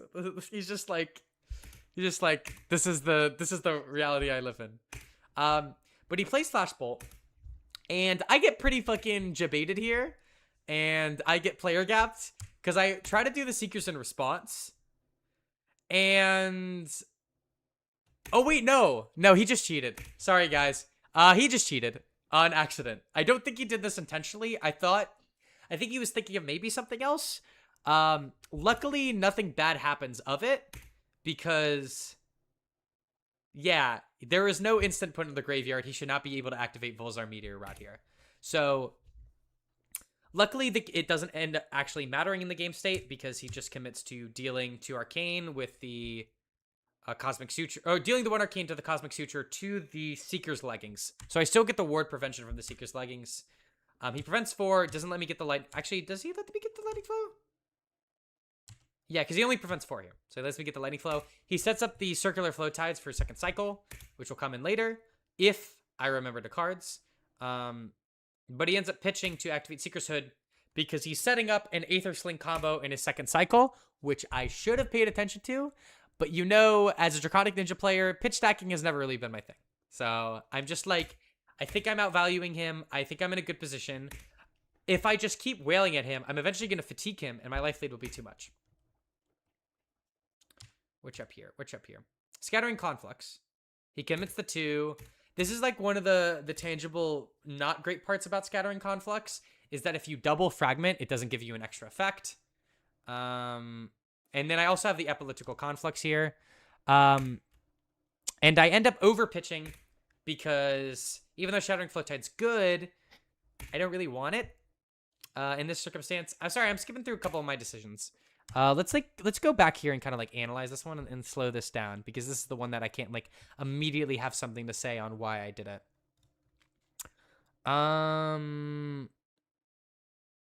Yeah.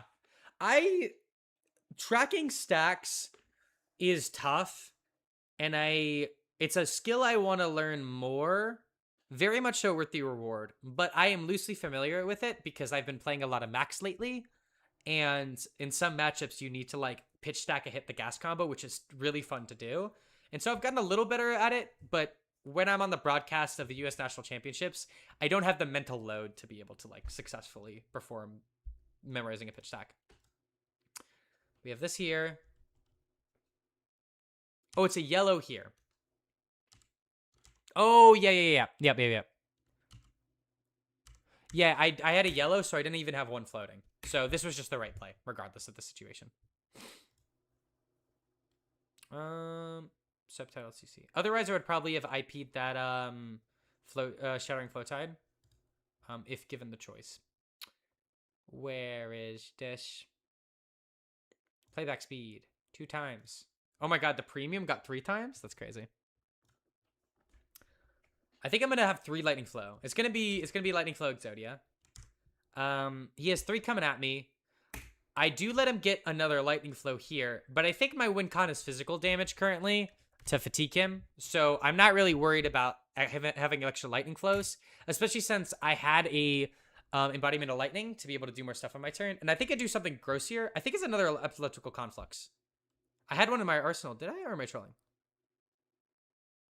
Do I do the pulse and cardia first? Wait, no, I do the pulse and cardia first, and then play the epileptical conflux because I don't care to give my second attack go again. I think IC's got me really to learn pitch stacking because doing it in gravy was so rewarding since you could draw a mill off the top multiple times, risk-free. I totally agree. High Seas was kind of the other limited set I dedicated more time to, and the Marlin cards, like the hook, like line and sinker line, holy shit. When you played those cards in second cycle and like got an arrow off the top that you know is there, I've never felt like smarter in my entire life.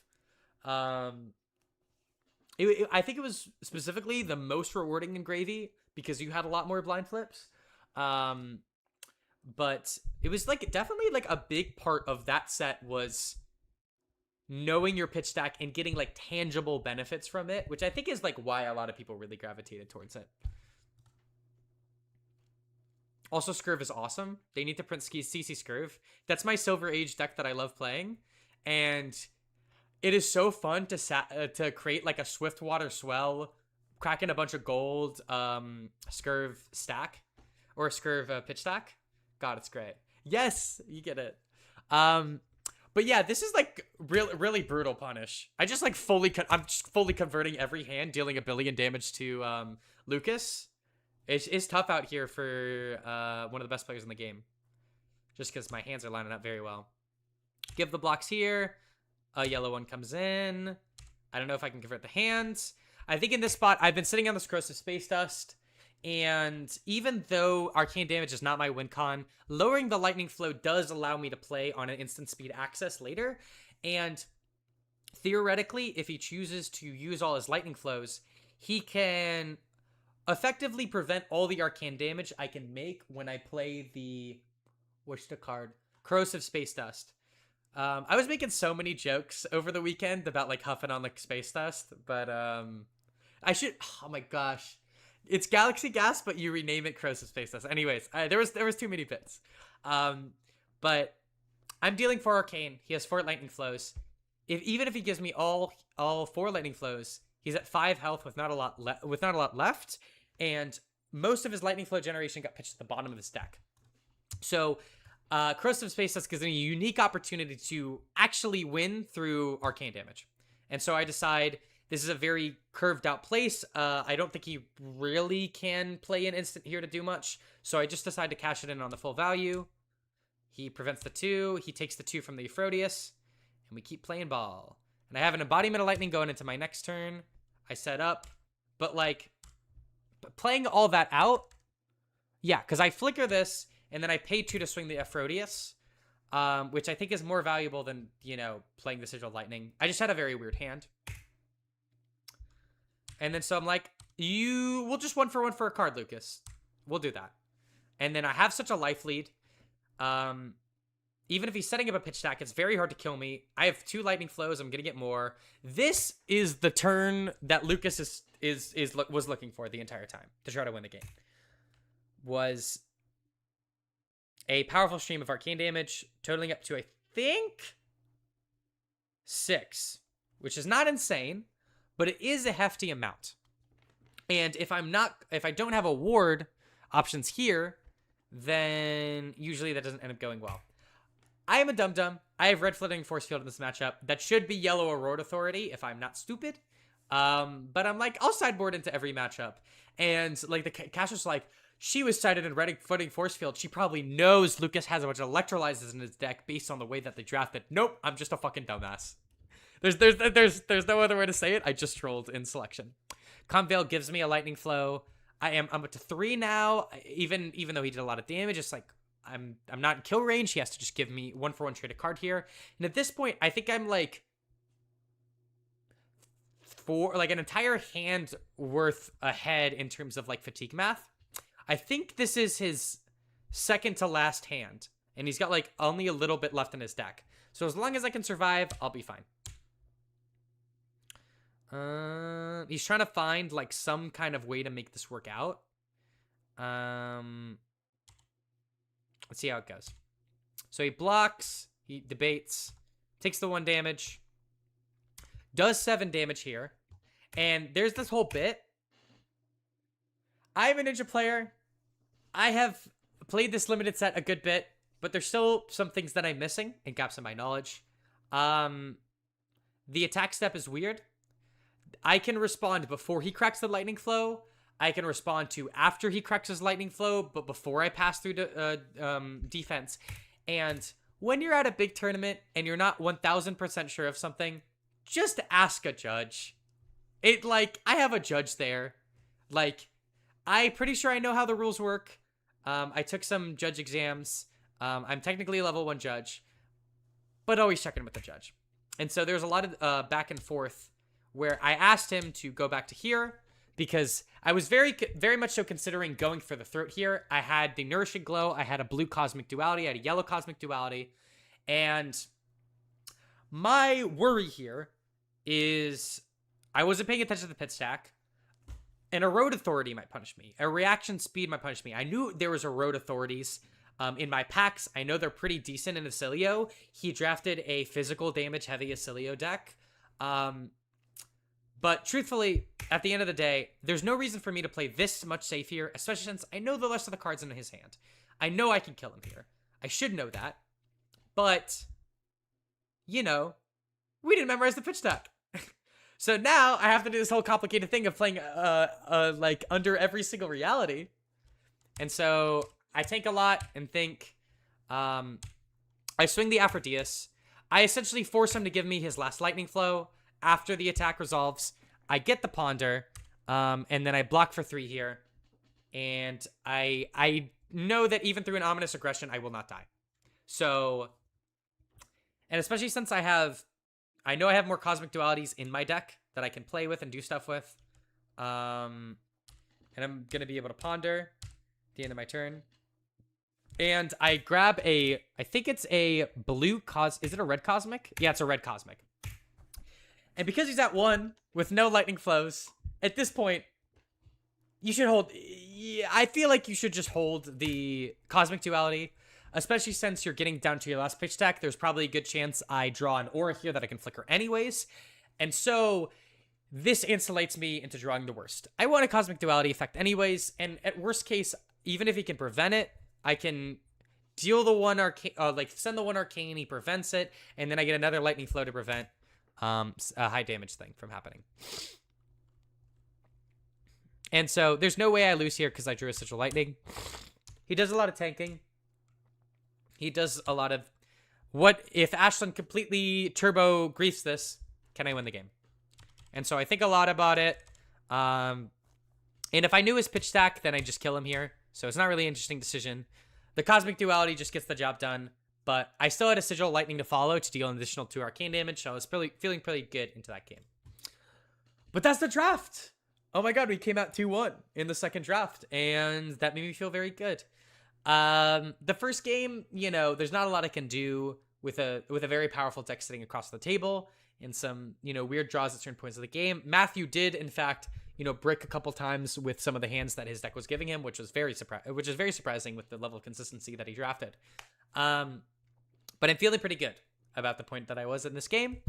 And now I'm like, oh my god, I 2-1 draft. I'm 8-1 at Nats. Or not 8-1. I'm 10-1 at Nats. I just have to go like 2-2 into CC and I'm in. So this is me trying not to freak out. And yeah, I ended up going 2-1. Surprise, surprise. Matthew ends up going 3-0. This knocks Lucas Ogwald out of the running for essentially getting top 8. Y'all should watch this game.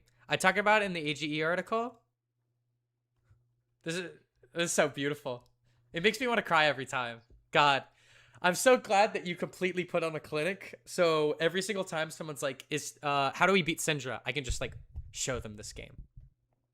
Because that's how you do it. Yeah. Aurora making it deep. Hello, this is Colin Erickson's game. But this is not Colin Erickson's stream, and I have not watched this game. I've had a lot of stuff going on, but eventually I'm gonna get through all the games from the weekend. But yeah, no, I don't know how this game goes. I'm not gonna spoil it for myself. I know Colin wins, but I just want to know how it goes. Majabeba Cabrera, and then this is my game against Jonathan J-Mag, as people like to call him.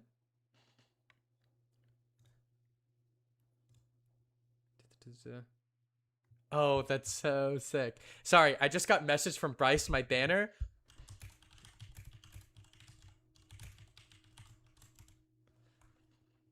And then I'm getting it's about okay. I probably shouldn't open certain chats, but I know that I'm chilling on stream. And now y'all, we no longer have to hop on draft. We get to hop on classic constructed. It is such a fun part about playing Fi. I have my AG article has a Syndra crash out, like an unironic paragraph of me just crashing out about how much I hate Syndra. And Bryce thought it was really funny, so it was kept in.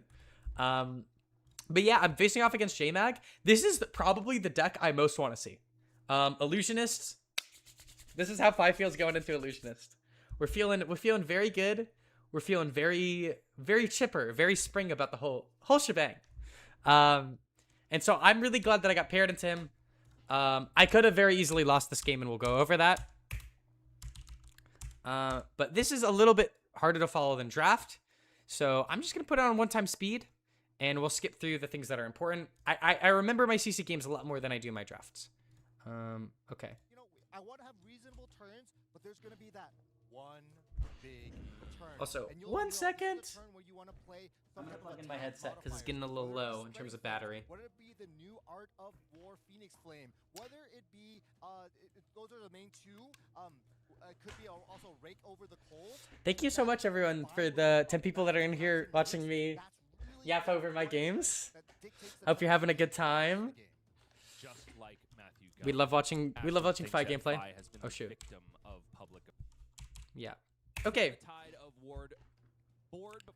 All right. Hello. Turn 0. I think my hand is Ignite, Phoenix Flame, Tenacity, and a Blaze Headlong. Yes. Here's the bit. Going into these matchups and going into Illusionist, I don't have much experience. Oh, thank you, Olin. I appreciate you coming out. I saw you talk about how hopefully you caught the draft, and if you didn't, the VOD will be uploaded on my YouTube. Hopefully I enabled VODs on my. I think it automatically saves VODs on my YouTube. Wait a second.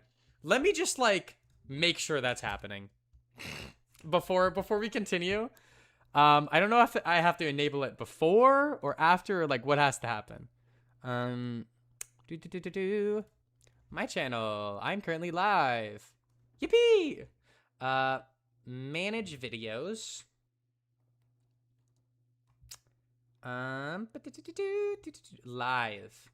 Live stream. I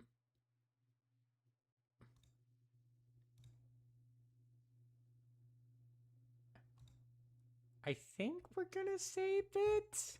I think it'll save. I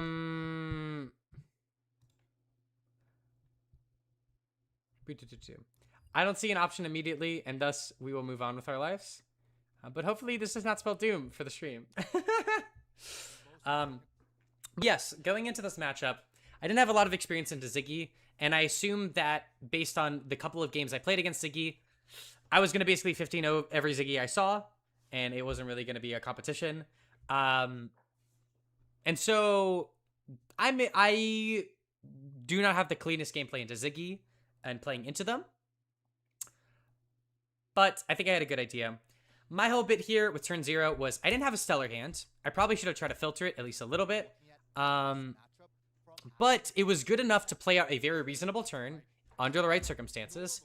And so my whole bit was if I Arsenal pass and JMag, if I play out some damage and JMag walks out, he can establish an aura, and that can get started with his plans pretty early on. He also has epileptical conflux. I know that Ziggy's kind of rely on that to convert on turn 2. And so denying him from ever, being able to play and resolve that and get the go again can be very important. So I think I took the safe play, which was just choose to Arsenal pass. If he plays out a aura that doesn't give him a really good tangible benefit, if I clear it, then I'll just clear it afterwards. So I just decided to Arsenal pass, put my starter in Arsenal, and I didn't know JMag was using CNC at the time. And this is the one thing that punishes me. There's also an issue of Crackle from afar, which made me hesitate on my blocks initially, but if he has it, he has it. I get blown out. I can just play out like a reasonable thing after this. But I end up just committing the block 6 here because I end up drawing a Fire That Burns Within, which pairs very nicely with the Phoenix Flame that already exists in my hand. So, even though I do have to give up boots early, and I do have to start blocking early in a deck that I just want to rush down, I'm still feeling relatively good. Because I drew into probably the best card I could have off the top of my deck with my hand texture. So I got pretty lucky on that. But it's going to be a simple Ignite, FTB, discard the flame from hand. We have 2 flames in graveyard, which allows us to do fun things with the Rise from the Ashes. And I completely trolled. I saw Corrosive Space Dust, and I was like, oh, that's ward 0, because I know there are some wards that are weird like that. That is not the case. That shit still works for 1. And so this whole bit with the judge call was essentially just resolving that. And JMag, like, essentially just said that his turn is the exact same, as long as he pitches to Calming Gesture, under the circumstances. So I play out a turn, I establish a fealty, which is very nice. 1 Arcane comes through, and I'm like, wait, I don't think this was supposed to be here. And so we roll it back, and essentially the fix that's applied, we tried to fix it ourselves, but we shouldn't have done that because the judges got confused. And then so the only really thing that changed, it kept, everything stayed the same. Essentially what would have happened anyways. He would have made the same decisions coming into the turn. He would have just committed the Spectre Shield earlier. And then Tunic to 3. I don't know if this is my combo turn. I'm pretty sure it isn't. I think this is just a reasonable turn. I think that's Oath of Loyalty, Art of the Phoenix War. Okay. This is the funky turn of Doom. I have the resources to play Art of the Phoenix War on Chainlink 3, which is usually not what you want to do. You want to play it after Rise from the Ashes. But truthfully, this is a very, very good hand to play it in because you have the Ignite to reduce the cost of it. You can have the 1 resource floating from the Tunic. So the problem with playing Art of the Phoenix War, actually, wait, no, I don't think I played here. Yeah, Ashlyn, you're so smart. You're so smart. Which I think is the correct assessment because CNC is the only disruption that he has in his deck, and he already played 1 of the copies. And I'm like, okay, then there's 2 more copies. I can get punished by certain things. However, this play line is very powerful. Converting this Ignite and this Tunic resource all the way into 5 value, eventually 6 because I'm going to trigger Shuko on this turn. Just very nice. This is a solid off turn that ends up dealing 4, 6, 9, 11, 15. So essentially, I played a 4-card 15 here, which is a little bit less than 4 value per card. I get to set up the best card in my hands. And I play for next turn. I probably was playing better on this game than I would have if I just was casually playing it in Armory, because I was really trying to focus on my decisions. I thought this was Phantasmaclasm at first, and I was worried, but I was like, oh, that's the 1 for 7. I'm fine. Raging Metaphor is still fucking insanely good, especially off of an Embodiment of Lightning. Because he can swing with, what's it called? Reality Refactor. In this case, he gets to do 7 damage into 5 damage because he was able to give a Gogan off the Fluttering Starbreeze. So this is converted for like a 3-card 12, so 4 value per card. A little bit better than what I did on the previous turn. So I'm still feeling relatively good, but taking 5 damage is scary to me. I am, taking on a lot more damage than I was expecting in this matchup, but I have the Art of the Phoenix War parked into Arsenal. I'm feeling good about what's going on. I have a good hand to support it. I think I have the Rise from the Ashes here naturally. Or maybe I don't. I don't know what I have. Because I have Assault and Wind in the hand. Unless I'm trolling. Yeah, I play the Ignite for 2. Yeah, this is not the Art of the Phoenix War turn. My hand is reasonable. I can't make use of the Ignite. Usually, I would do the fun thing and swing the sword by pitching one of my reds, but more fealties might come into play later. Phoenix Flame comes in for 2 here. And then, because he's taken all the damage, the Salt the Wound ends up converting for good value. So he ended up not blocking. My hand wasn't good enough to Art of the Phoenix War here. There was just no way to make it work with the curve, so I just had to play it out. And luckily for me, I had a pretty solid non-Art of the Phoenix War turn, because this ends up being around a 16 value 4-card hand. Solid shit right there. Actually, wait, no. If my other thing was a 3-card 15, then that's like more than 4 value per card. Because it was like 4 into 5 into 2. Yeah, no, it was more than 4 value per card. It goes actually 5 value per card in that turn cycle. So, anyways, this is still a very reasonable turn cycle. I'm just not drawing what I want to see with Art of the Phoenix War, and it's fine because I don't have the tunic counter. And because, and this is like the thing, I don't know how much Jonathan has played this deck into Fi, but this is the classic, like, sometimes Fi just doesn't swing a 0 for 4, and you just gotta commit the shelter, bro. Like, you just gotta commit the shelter on the 3-block and lose the 1 value. Close the chain, my turn's over. Where life totals are even, but I have Art of the Phoenix War tucked in Arsenal. I'm feeling very good about what's going on, and then I draw another Art of the Phoenix War. And this is the issue with arsenaling Art of the Phoenix War.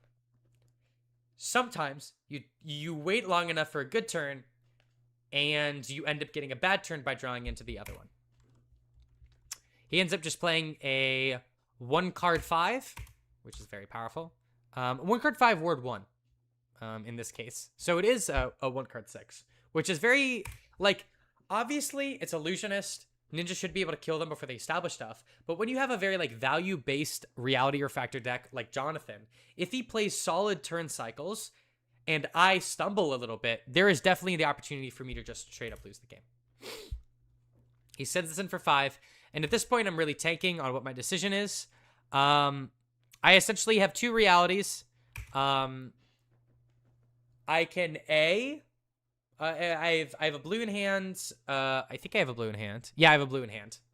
And the circumstance is, I swing the Flame Call, I swing the Sword, I swing Inflame the Firebrand. I swing Inflame the Firebrand second. If neither of my Shuko triggers hit, what I have to do is I have to activate Fi, pitch an Art of the Phoenix War to play another one on the 3rd chain link, which is not very optimal. So, and Jonathan Magnuson has the ward for 1. Just letting it die very early on is beneficial to him, so he can play out the rest of his turn cycle. And Shuko is a looming threat, so it's a pretty safe bet just to kind of let it go early. So I felt a lot better about my chances if of like actually triggering Mask of the Pouncing Lynx. And if J-Mag just blocks here, I think I lose the game. Pretty definitively. Or at least if he blocks here and then I come in for 2 with the Inflame the Firebrand, then it's more dicey. But I end up checking to make sure I have it.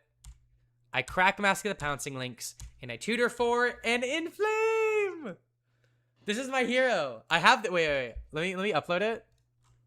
We'll put it on here while we're here. Might as well.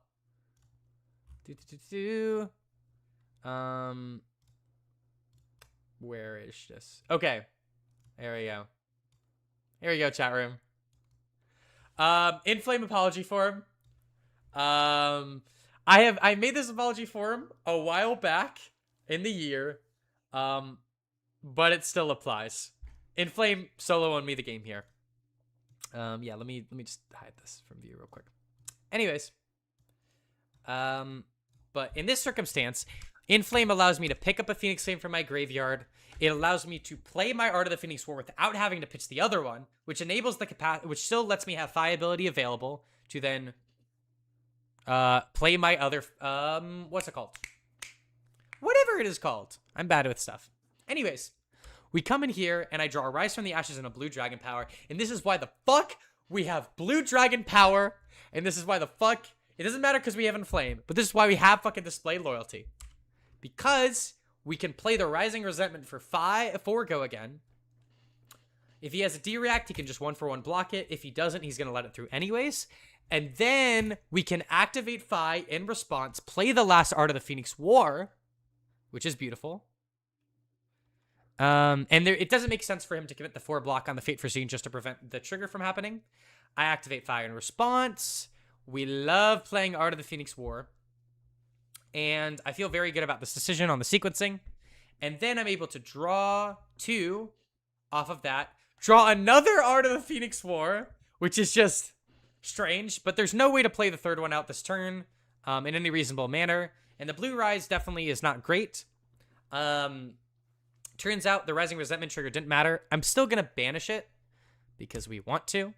And then Inflame the Firebrand comes in for 7 with Go Again because we have 2 Anthem effects coming onto this. This is just too much damage for Jonathan to be able to deal with reasonably. I come in for 7. We follow that shit up with... I don't know why I'm deliberating here so much. Oh, no, he's deliberating on the Fate Foreseen trigger. So it makes sense. I end up swinging the Ember Blade first. At this point, it really doesn't matter. Unfortunately, Art of the Phoenix War says attack actions, not draconic attacks. Like Rake Over the Coals, which makes me very sad. Yeah. I draw a blue Rise from the Ashes, and I end the... Oh, wait. Yeah. Am I trolling? Oh, yeah, because I have the Art of the Phoenix War left in hand. There is an argument that I double swing Emberblade here. Because double swing an Emberblade puts him down to 3, which is less. But when I have my Tunic counter going on 3, I'm feeling pretty good about keeping the Art of the Phoenix War. I see Gone in a Flash. I see 2 cards in hand, 1 card Arsenal. I'm like, oh, I might be cooked. I might get Gone in a Flash comboed and then be forced on the back foot, especially since I have an Art of the Phoenix War. I don't draw a Rise from the Ashes or an Inflame, because I have the 1 of Inflame in my deck at this point. I'm debating on it, but obviously I'm just taking the damage here until he presents something I actually have to deal with. He does the Gone in a Flash thing. He comes in for 7. And this is my biggest mistake of the tournament. Nothing comes even close to this. I knew he had Cosmic Dualities from his pitch stack. I knew he had that shit from blocking. I knew he had Corrosive Space Dust. He has plenty of Arcane in this deck, and with the Amp from Tarda Spike, he should just kill me next turn because he has about, 8 Arcane sources still left in the deck. There's a very high chance he draws it. And all of that, I mental blank, and I'm like, oh, Illusionist doesn't have Arcane damage. They're on Reality Refractor. And I take the damage. I should have blocked with Shuko. Blocking with Shuko guarantees the win. There is a chance that I lose and a high chance I lose here. But fortunately, better lucky than good. I was able to get bailed out by some pretty gnarly draws from Jonathan Magnuson. Follow it up with a 0 for 3 or just Emberblade. This is the good part about playing Art of the Phoenix War on the 3rd chain link is that if you commit the Emberblade early, you only really lose the +1 buff on the first card you play in the chain link because you can activate Phi and reactions to be able to buff the 3rd thing on the chain. Comes in for 3. I do a little goof at this point. I'm getting nervous. I'm pretty sure I have him dead to rights with the type of hand I have. He blocks for 2. I say we're good to go to damage. And I was like, wait, I reach over my life pad and I'm like, wait, I actually have a response. I'm sorry. And then he gives me the little nod. I activate Phi and then play the card. I think he might have thought that this had a Shuko trigger attached to it, but nope, he just ends up dying. Okay, and now I have a really important thing to talk about in this game that I think all of you need to know. Everyone in the Twitch chat needs to know. Everyone online needs to know. Jonathan Magnuson is a sick fucking dude. Was joking around with me the entire time. I need you to watch his face cam as I go for the fist bump. We're gonna slow it. We're gonna slow it down here.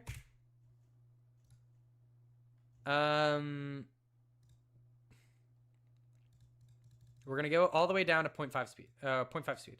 Okay. I'm gonna do 0.25. Yeah. So we do here. I'm still looking at my hand. Jonathan gives up, and by the time I realize, at the game's over, and I'm like, yes, and I'm like, okay, yay, I'm so happy to give the fist bump. Look at Jonathan's eyes.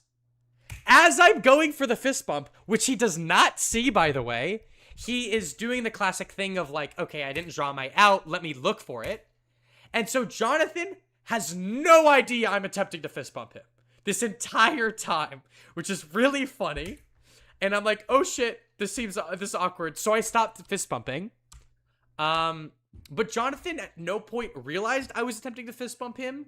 And I think he was expecting to do it after the game. And then when I didn't get the fist bump, I just forgot to do it later. I don't think there was any bad blood here or him being mad, He already secured top 8 at this point. He probably wanted to kick a Fi out, to help his chances. But, genuinely, he did nothing wrong. He was a very nice guy.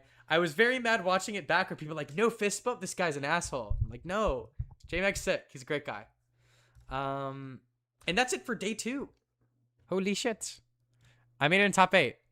I cried a lot after this game for like 8 minutes straight. It was pretty great. And then I had an interview. And now we get to the big day of competition. We get to the fun games. Yippee. Okay, we're on the Majin Bay game, which I'm going to watch eventually, along with some other games. Round 3, it's me versus Aaron. Luckily, there's a lot of thinking and not a lot of complications for the doing in my perspective. I don't really got to do too much. Turn off chat if it'll let me. There we go. Okay, we're in here now.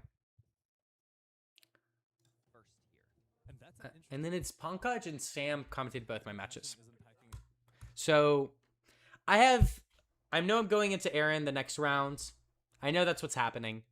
And so a lot of my thinking was, do I even play AB into this matchup? Do I go first or second?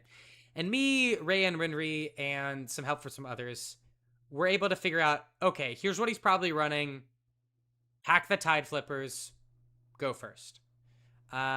Because in the event where I'm blue flooded and I want the Dragon Scalers to swing swing my sword again, I'm so fine with actually just pitching a card to prevent the arcane damage to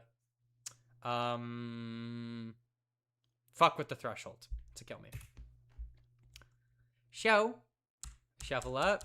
We get into the game. I go first into him. I'm trying to leak damage turn 0. That is my goal.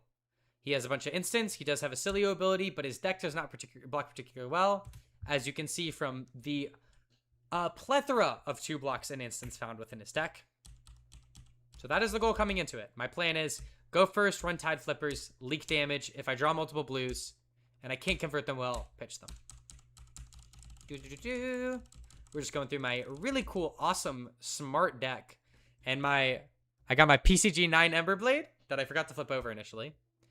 And I look at my turn, and let me guess it before I look. I'm pretty sure it was a Rise from the Ashes, a Compounding Anger, a Flame Call, and a blue. Or no, it was a Phoenix Flame. Okay, cool. Yeah. So the reality is, I have a pretty reasonable play line. Okay, it's Phoenix Flame, a 0 for 3, Rise from the Ashes, and Compounding Anger. I have a pretty reasonable play to make here. I can play Rise from the Ashes. I can then play my 0 cost starter to come in for 6, then 1 into 2. So I'm threatening 9 damage with my 3 cards. And he has an instant in hand in this case, so it would not leak damage, but whatever. But if he has 2 instants hand, we can leak damage with this. It's not a great leak of the damage because, we drew a Phoenix Flame, but it exists. However, giving it Rise from the Ashes turn 0 is not great. Rise from the Ashes is by far the best card to put in your arsenal. Better than Art of the Phoenix War, because you can draw into other Art of the Phoenix Wars if you put in arsenal. Rise from the Ashes is so good, especially since I'm already establishing a flame into the arsenal. Also guarantees I have a starter going into my next turn if I do draw a very bricky hand. And I realized that the damage I would be dealing isn't really impressive anyways, so I might as well forgo dealing a lot of damage, set up the Phoenix Flame in graveyard, and put my 1 parts of my important combo in my graveyard. So I tank for a little bit. I have to go against the normal plan, and I just decide to play. Oh, it was a Blaze Headlong, so it's a little more reasonable. And then we pitch the Compounding Anger to activate Fi here. And so the good part about the Blaze Headlong is it also probably leaks damage regardless, whether I played the line. And the other option was Arsenal Compounding Anger, but because I have Tide Flippers in this matchup, I don't feel super confident in Arsenaling finishers. And even if I had Dragon Scalers, I don't feel confident Arsenaling finishers because I would rather be using my Dragon Scaler Plight Path on something else. If I can manage, at least in these kind of matchups. So he activates Acilio. He doesn't do any Arcane on my turn, which is what the hope is. He does get the ability to do something at the start of his turn. Comet Storm shocks me. And he was actually able to convert his hand for a lot of damage, which was somewhat surprising. And I draw a floor blue hand. Yay! Woo! I love my 4 blue hands. If you put 4 blue hands as your desired in a hypogeometric calculator, it literally pulls up as a 0% chance. This shit is very unlikely to happen. But this is why we fuck with Tide Flippers. So we have Lava Vein, Rowdy, Rise from the Ashes, and a Dragon Power. And under these circumstances, we have a reasonable hand. We can play Rise from the Ashes blue, come in them with the Phoenix Flame for 1. Not come in them, come at them. Sorry, my bad. Hungry Woman thinks of bread. And then we deal 1 damage. We swing at the Ember Blade. We activate Fi, come in for 2 damage. So a total of 6. And then we finish off with the Rowdy Locals for 8. So three of our blues convert for 8. The problem is I can't just block with one of them. So I'm forced to A-B under these circumstances. And I end up doing that and being able to cash in the 2 value because the second strike does come after it. And so, obviously, 3-card 8 is not optimal. But 3-card 8 with all blues is pretty freaking good. It's very reasonable. It does get some damage through. It does get him lower. I have Art of War. I have Rise from the Ashes right in my arsenal. I'm feeling that if I have 2 more turns to draw Art of the Phoenix War, and if I can draw that, then I'm still in the driver's seat in this game, despite this small setback. Especially since my Tunic is coming out to 3 here. You can see just like from this game, Aaron tanks it a little bit, thinking about stuff. He ends up eventually saying no blocks to most of this stuff, I think. Please tell me my power didn't go out. Okay. Yeah, he just keeps saying no blocks because he has a very powerful turn to follow this up. And I have 2 options here. All right. I can send the Rowdy Locals in for 3 on the second chain link to threaten being able to activate Fi. But truthfully, he has 3 armor block, and if his hand is really that good that he wants to keep it, he can just commit the 2 armor block, and then I'm kind of shit out of luck, and I've lost 1 value, and the 1 value actually kind of did matter. So I just decided to send Rowdy Locals in for vanilla, and not have it be the thing that triggers the Shuko, and move on from there. Overall, this is why I have a lot of playable blues. These are the games that make it so, like, this is the whole bit, is that, like, having consistent blues, which we'll talk about later, because at the end of the VOD review, we're gonna go into some of the new things that I'm considering playing in my deck, and what I would like to do. So my whole bit was more consistent blues equals if I get blue flooded hands, I'm not as taxed on my Dragon Scalers, therefore I can run more finishers, and among many other tangible benefits of running good blues, or blues that are very playable. And so, if I had some, like, really inconsistent blues there, I just lose the game on the spot. But I can reasonably convert the damage there, and threaten in a little bit of damage. He then follows it up with an Aether Flare, which, if you look at my hand, it's Rise from the Ashes, Art of the Phoenix War, a 0 for 3 starter, and I think a Blaze Headlong or another 0 for 3. There is 0% chance I am ever preventing the arcane damage here. So I just have to take it, even if it would be pretty valued here. I take it, I get down low. Tunic is so important to my next turn that I don't care that I give the information. Giving up the information that you really want to take your Tunic on the turn literally doesn't matter because I'm doing it at the start of my turn anyways. And so, and this is like why Tunic is so important in this deck. Oftentimes, you need kind of one or two turns to assemble Rise from the Ashes or Art of the Phoenix War, and then the third turn is usually when you draw the actual cards. So Tunic, even if like Old Knocker bails you out if you draw the combo early, oftentimes I'm getting the combo together on turn 3 or turn 4, which it is turn 3 or turn 2 in this case because I'm going first. So activate Tunic, discard, I draw 2, I draw Spreading Flames, and I think a Head Jab. And I tank a little bit initially, but it's pretty clear what I should do here. I have 2 Flames in Graveyard. I activate Rise from the Ashes. I pitch to play Spreading Flames. And that's what I do. I take it slow. I spend my time. I'm not feeling too nervous. Yes, all in. This is like exactly the surrounding philosophy behind the safe blue base. However, I think my blue base is a little too safe. And I'm going to talk about that a little later after these games. But right now, I'm feeling very good. I have a double Anthem turn. I'm behind on life, which is not usually good in these spots, but this is a very powerful pop-off turn. We end up converting it to 10. So 7, we crack Links for a Lava Burst. So we end up converting this into we play the Blaze Headlong first because we have a bunch of 0 for 3s in our hand. So we want to be able to actively convert those on future Chain Links. So we have 10 value here, 9 value here. We still have the Phoenix Flame. 10 value here. Wait, hold up. 10. So 19 value. Then it's 22. Aaron Gray's thinking about stuff. I don't really know the information in his hand. He gives up the Aether Flare. Because, like, I actually just threatened lethal on this turn, I think. So 22. This is 5. So 27. And then our Lava Burst comes in for 8. This is a 35 damage combo turn. If he didn't block, he was dying. If he blocked with 1 card, he was dying. If he blocked with a card from mana or 2 block, he was dying. This shit is not great for him. If I did less damage, I'd probably lose the game. But this is a really insane double Anthem pop-off turn that more than makes up for the value that I lost on the triple blue, on the quad blue hand.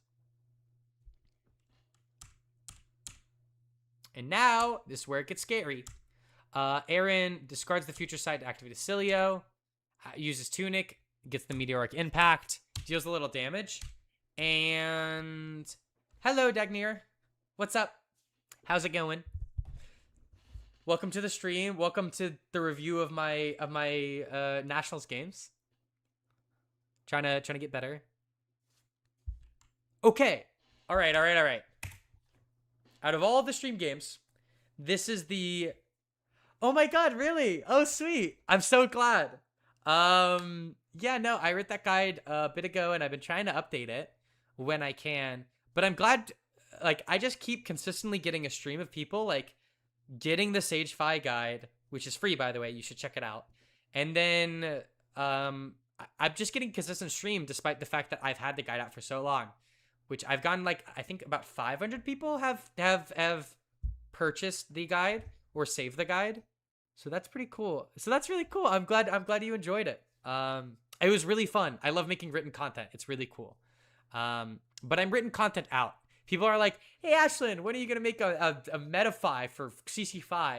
And I'm like, I just finished writing like a 6,300 word AGE article. I'm burnt out on writing. I think I'll be fine with not trying to cash in for meta-fi value. All right. So this is the one of the biggest mistakes I made. And I would say that I am at fault because I activate Fi on Aaron's turn. However, I have never played with Tide Flippers and Inflame the Firebrand before, ever, except for Vincent games, where if I draw a hand like this into Vincent, Lord knows I'm AB3ing and blocking for 6. So I have never been put in a situation where Inflame the Firebrand plus Tide Flippers produces a 0-cost starter. And I'm at 16 life. Decilio does have a very high kill range under certain circumstances, but on average, it's usually around 12 damage. Or at least in this case, it was around 12 damage. 16 makes you feel comfortable. And he's at 6. So, we're going to play out the line. And once we have everything established on the board, I'll tell you the correct line. This does have the utility of keeping up my Tide Flippers. But truthfully, in this circumstance, the amount of value lost is just so worth it. So, we play this into another Inflame the Firebrand for 2. And then come in for 5 with Compounding Anger. Which does threaten lethal, which is good. I am forcing Aaron to give me cards. This turn cycle math is a 4-card 10. Not the worst thing ever, but certainly not the best. I'm glad that I have a Compounding Anger instead of something like, I don't know, a Phoenix Form or a Rake. The floor of 4 value is really good. However, if we do the play line of... Because we activate a Fi on our opponent's turn, remember? So we should have a blue in hand. If we play Inflame, Chain Link, activate Tide Flippers, we can pitch the blue to swing Emberblade, activate Fi, come in with the Phoenix Flame for 1, Inflame the Firebrand comes in for 4, and the Compounding Anger comes in for 5. So we end up getting a turn cycle of 2 into 3, so 5, plus 2 from Shoot Code Phoenix Flame, so 7, plus 4 from the Inflame the Firebrand, so that's 11, plus 5 with the Compounding Anger. So this would have been a 4-card 16 instead of a 4-card 10. I lost 6 value on this turn. And there's a good chance I would lose because of it. Which, I mean, I'm pretty proud of the way I've played in these games. I've navigated some hard turn cycles. But sometimes I just don't see a line that matters a lot. And I can give myself the excuse on the Tide Flippers. But in this circumstance, I was just like doing what I thought was best. And I haven't played I have like not played any reps into Spellcilio. So I haven't really had that interaction come up. Why did you decide to activate Fi on his turn? Force of habit. Activating Fi on his turn is like whenever you have to Phoenix Flame as your starter on your Fi turn, there is never not a reason to activate Fi on your opponent's turn. Because, for example, you have a couple of, for example, if I had 2 flames in the yard here, I could play the Phoenix Flame on the combat chain, and then I still have Fi activation floating on my turn. So if, for example, I had a second Phoenix Flame in yard here, I could have activated Fi on his turn, played this, the 2 Inflame the Firebrands, and then I still would have come in for a Phoenix Flame afterwards. This is just a force of habit. It truthfully doesn't matter on this turn. But 70% of the turns, 70% of the time, the Fi activation on your opponent's turn can matter. So, because the Fi activation floating on your turn is sometimes relevant. I hope that, I think that answers your question. Even though the answer is just, I did it because of habit. And like, always doing it on your opponent's turn never really punishes you. Aether Flare. Yep. Spindle. I'm at 16. I still have the AB. And I draw another 3 blue hands. Oh my god. This is where I'm like, I might lose the fuck out of this game. But, however, we have a reasonable hand. We can pitch the Dragon Power because we can't convert it because we have 2 finishers. But I know Aaron Grace is low enough to where my Rowdy locals will threaten to force him to discard a card. So if he doesn't have me guaranteed kill on board, do you already have any strong ideas? I have many strong ideas, and my plan is after we finish this game and reviewing the Colin Erickson game, I'm going to open up my new list that I've been constructing, and I'm going to go over some of the changes that I would make. So for the sake of like keeping up the timeline and structure of the stream, I'm going to save that for a little later. But yes, I have a lot of conclusions, and I'll come back to your question after I finish reviewing these two games. Under this circumstance, I have two finishers. Rowdy Locals can come in for clutch value. He opts, and looking at his hand right here, he has 3 cards he wants to keep. Or he has, I don't know which cards he doesn't want the Aether Flare, I think. I'm not sure. But essentially, he sees some really good cards off the top. And he, like, even says to me, he's like, I don't think you're making it to your second Tunic. Gets to Aaron's turn. Essentially, all he needs to do is draw a yellow or a blue. And he draws a red. And so we're living! The bad RNG pendulum swings the way of Aaron Grace. And I get bailed out after drawing 50% of my blues in the first 4 turns of the game. Yay. So Ignite comes in for 2 here. And I'm able to convert a very reasonable turn with what I got. And thankfully, Ignite is doing the thing it's doing. And Aaron realizes, okay, I can't kill you. I have to block and then look for another thing, which really sucks for him, but it's great for me. Yay.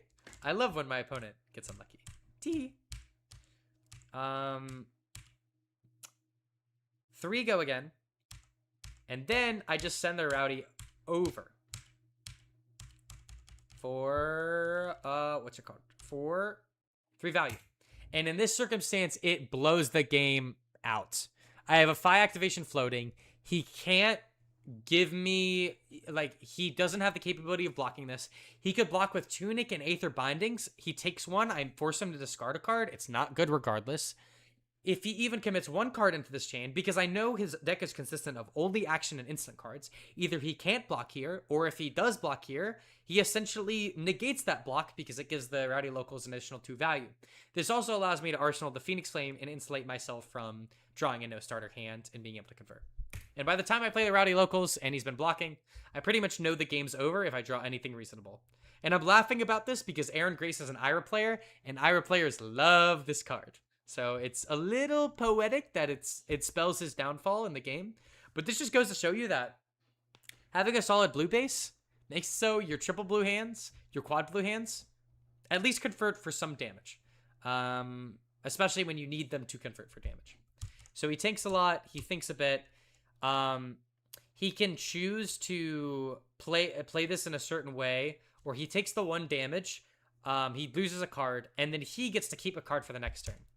But truthfully, he has to just guess what's on top of his deck.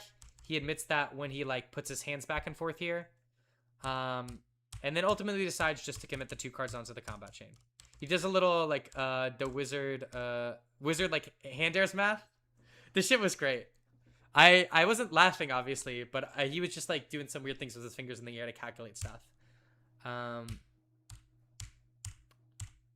Calculate odds and draw probabilities. So he ends up just deciding to commit the blocks. We close the chain. And I draw a turn that converts. He doesn't draw a turn that can do anything to kill me. Snapback is a card that he draws and can extend stuff. I think he has, like, an amp card in his arsenal that he's been saving onto.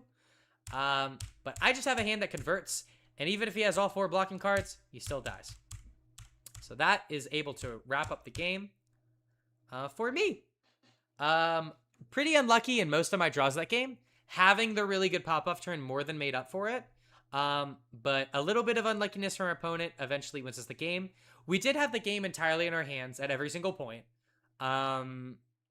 Because if I had just done the Tide Flippers line, that I hate to admit, someone in chat came up with, the Twitch chat or the YouTube chat of this live stream, that would have sealed the game guaranteed. But, you know, Lady Luck decided to be very kind to me and get me into the next round, which she absolutely tore my heart out in the next game. So let's get on over to that Colin Erickson game. Between me and him. Yep. Almost drew a 5th card, lol. Yep. Was that me or Aaron did? I might have trolled. Sorry, I wasn't paying too much attention to what my opponent or me was doing, just what the cards were in hand.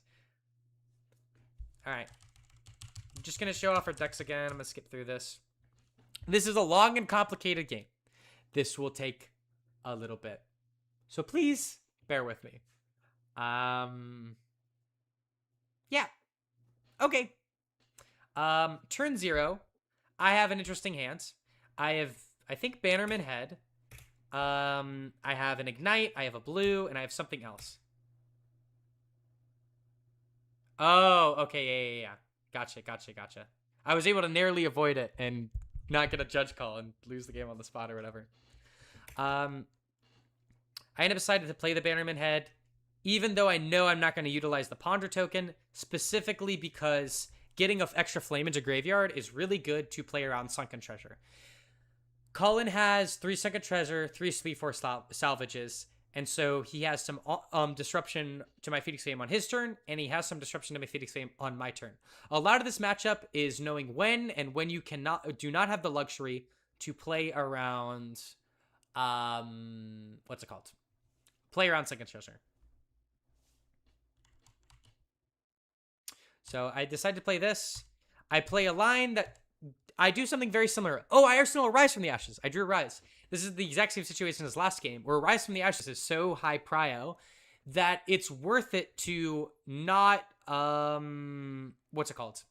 It's worth it to not leak as much damage as I could and, like, ponder a random card, than it is to just Arsenal this Rise from the Ashes. And I do know at this point that I'm going 3, 2, and a 5, so I'm probably taking the whole hand anyways and leaking a little bit of damage regardless.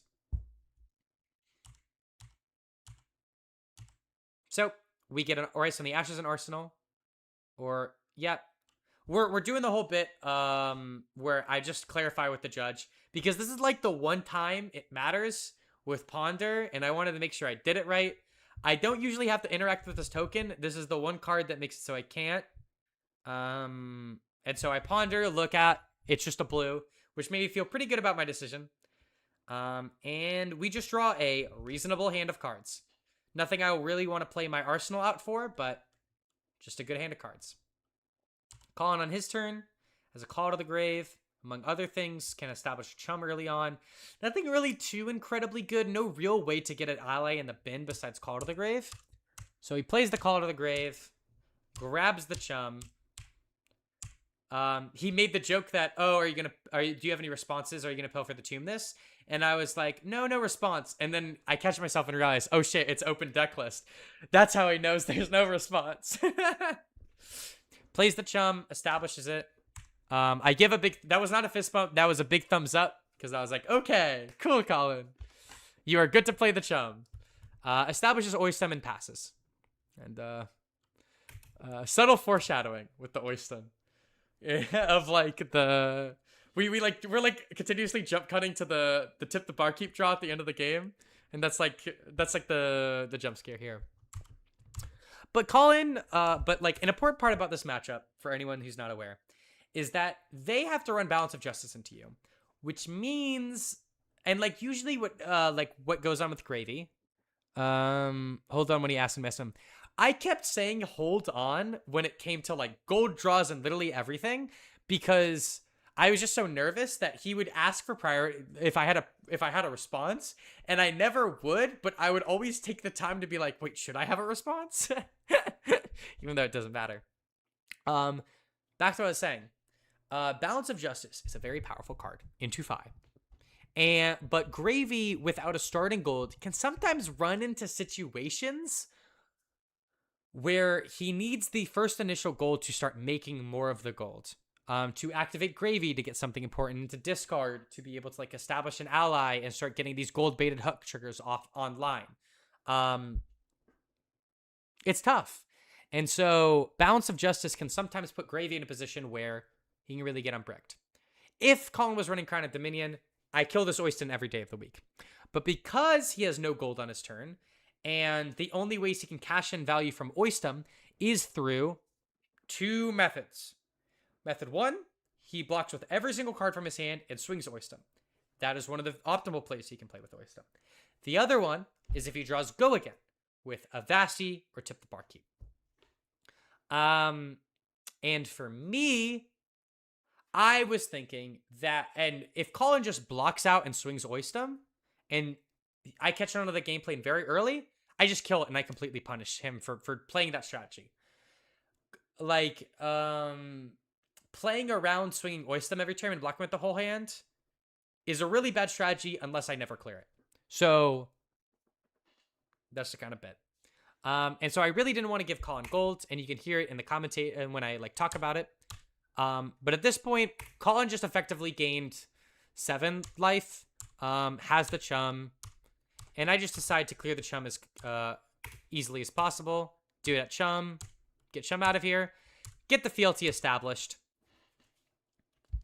Sunken Treasure is activated, which a good part about clearing allies early is that their Sunken Treasures are a lot less potent, and you can activate Fi in response. But there is one problem. Sometimes you can suffer from success. If you get ahead of the Phoenix Flame enough times, then you don't have a way to counteract Sunken Treasure.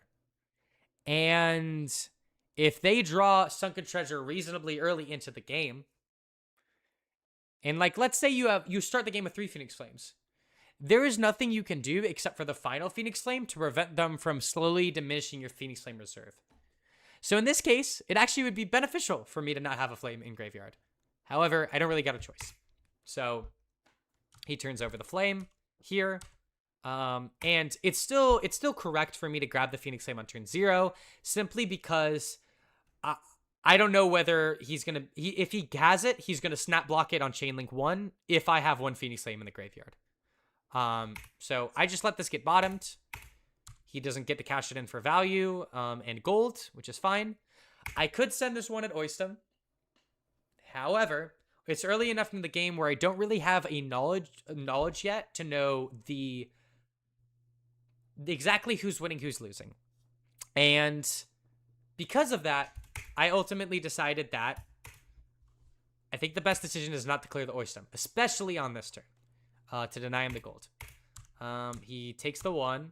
I finish it off with a flame for 5, and I end up getting rewarded massively because he has to pitch to activate Quick Charge Flexures, which truthfully, he would do this regardless if you got the gold, simply because he didn't have a pitch outlet for the Riches of Trapaldani. And so it didn't truthfully matter, but I think under the circumstances that I know, there's the whole bit.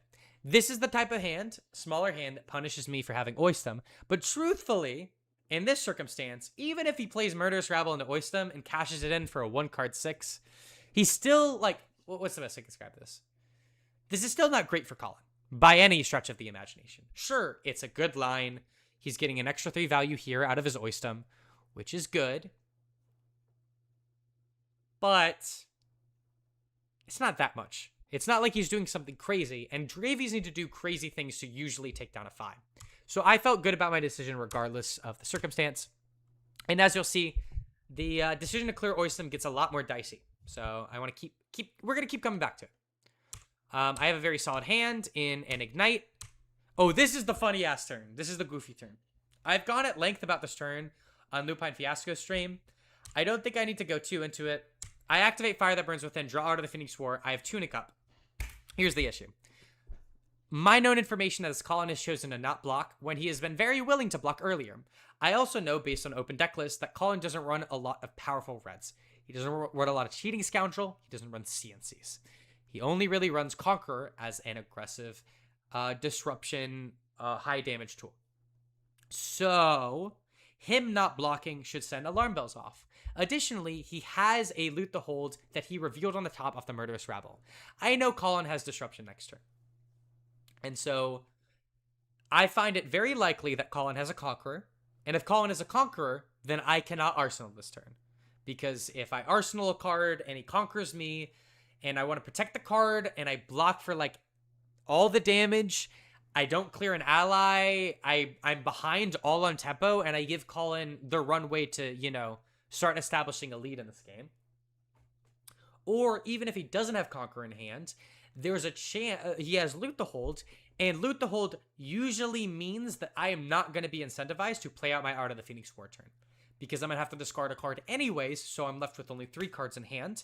And then that keeps the Art of Phoenix War in Arsenal again to further open me up to a Conqueror, or, which his deck has one of, a Loot the Arsenal.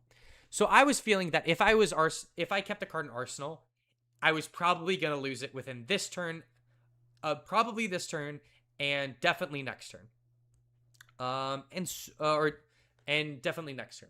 So I decided to tank, and tank, and tank, and I realize that I can play a pretty good line here.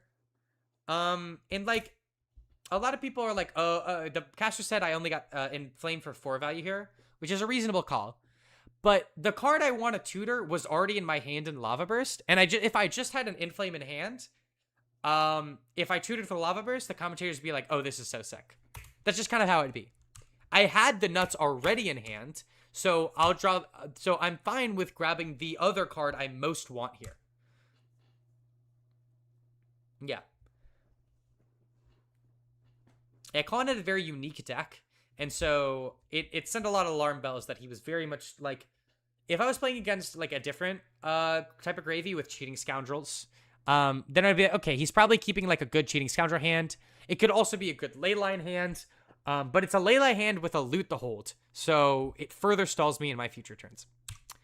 So Inflame ends up being the last card in my deck. Colin literally guesses every single other Mask of the Pouncing Lynx target except Inflame, and he lists them off, and I keep going, no, not that, it's not that, and then we grab the Inflame. And so I could obviously play Inflame here, play out the Art of the Phoenix War, and then keep the rest from the Ashes Arsenal. But I don't really see a point to that. As in, I get to, like, essentially the idea with Inflame here, to keep it simple, is if I play Rise from the Ashes and Art of Phoenix War, Inflame guarantees 2 chain links at the start, and as long as I draw some kind of Draconic chain link in the next 2 cards, I can resolve it and then play Lava Burst. And based on the way the game was going, I was feeling pretty confident that if I was able to cash in my Art of the Phoenix War, clear up my arsenal, and come in for a good amount of value, that probably wins me the game. So let's calculate the full value on this turn cycle. 4 into 2 into 5.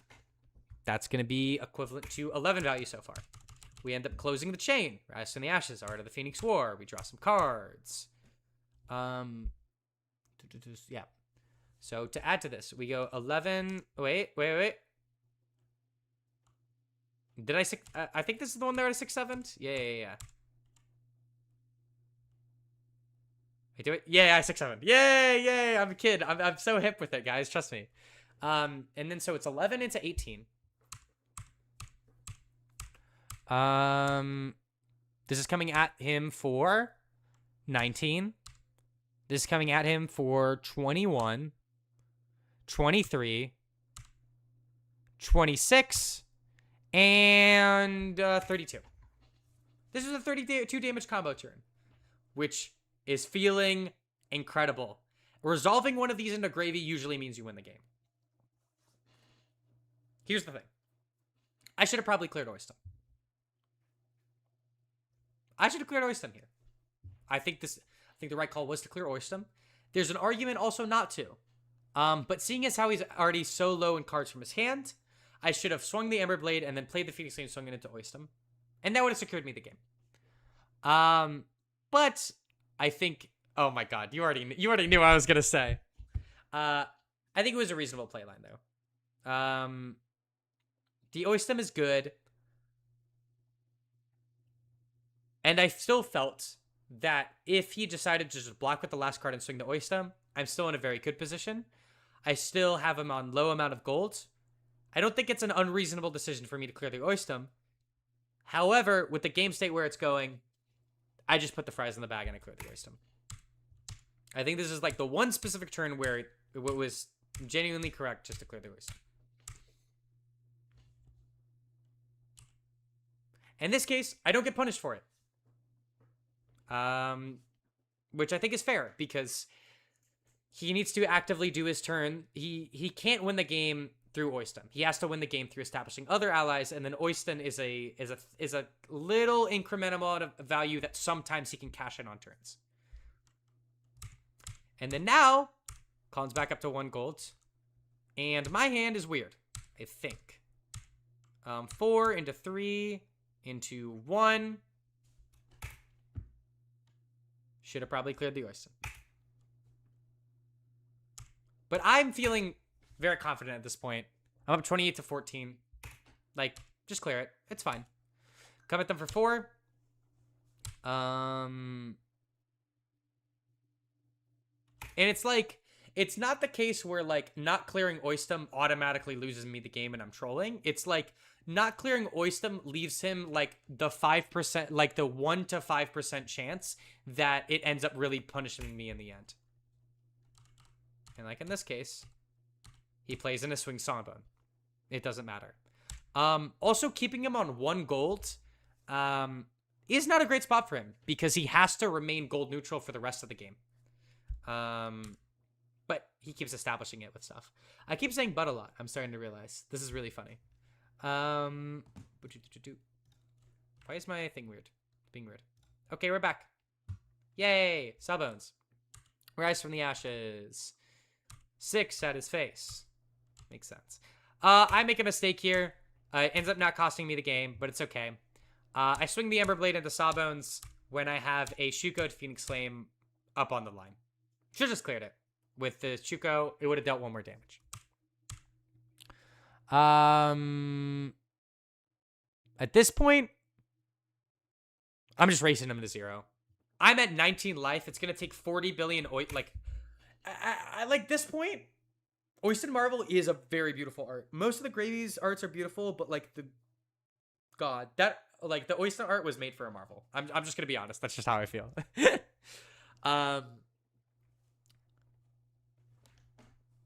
The other issue with giving him a gold, especially since he's clearly shown me that he's not willing to swing Oystem as his game plan, it gives him more opportunities to crack gold on his turn to draw outs.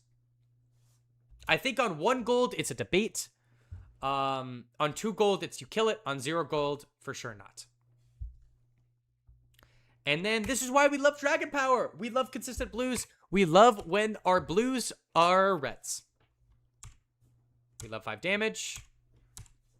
I knocked the top card off with my hoodie. As I, like, put this in the graveyard. Luckily, it doesn't matter. My hoodie, like, the static, like, pulled it off. It's crazy. Get a judge call. We're right back in there. It just happened. Play and swing Anka. Block 2. All right. And now this is the one spot. This is kind of like the one situation where, okay, he has the Goldtus. I got a bad hoodie. Oh, wait, no, it's my bad. Oh, you're scolding my hoodie. I appreciate that. I did scold the hoodie at some point afterwards. But playing with the hoodie did allow one of my close friends, Tyler, to get more brand recognition. So I can't be too mad about it. And the hoodie was very, very comfortable. It's a very, very comfortable hoodie. 3, Sunken Treasure. Doesn't matter. I'm like, oh, I have 2 Phoenix Flames. That's great. Yeah, I think I say something about that. Let me just like put on the audio. Yeah. Oh, wait. I don't even have my headset on right now. Oh, wait, do it? What's going on? Is the audio just not working? Or am I trolling? You don't need to activate fire. Oh, we're One good, going we're good. away regardless. There's no point paying 1. Yeah, and I'm like, oh shit. Yeah. So we spent 3 here. And I have Ignite plus Art of the Phoenix War here. The lowest damage card I have on this turn is 3. I'm not swinging into Oystem, despite the fact that I know he's going to get the cast the value off the Gold Kiss Rum. I either give up 3 value, like the trade proposition here is already so bad. Because I'm sending 3 damage at Colin, at his face. I have 2 options. Send 3 damage or lose 3 damage. I can send 3 damage, and I'll basically we're making an exchange of damage. I send 3 damage to take 3 damage off of the Gold Kiss. If I just 1-for-1 trade that, Colin gets more cards in his hand. He has the ability to fight back in the game. So for sure, Oystem is not the right clear here. I end up playing Art of the Phoenix War, going up to there. I draw a very reasonable hand of Spreading Flames into Ronin Renegade.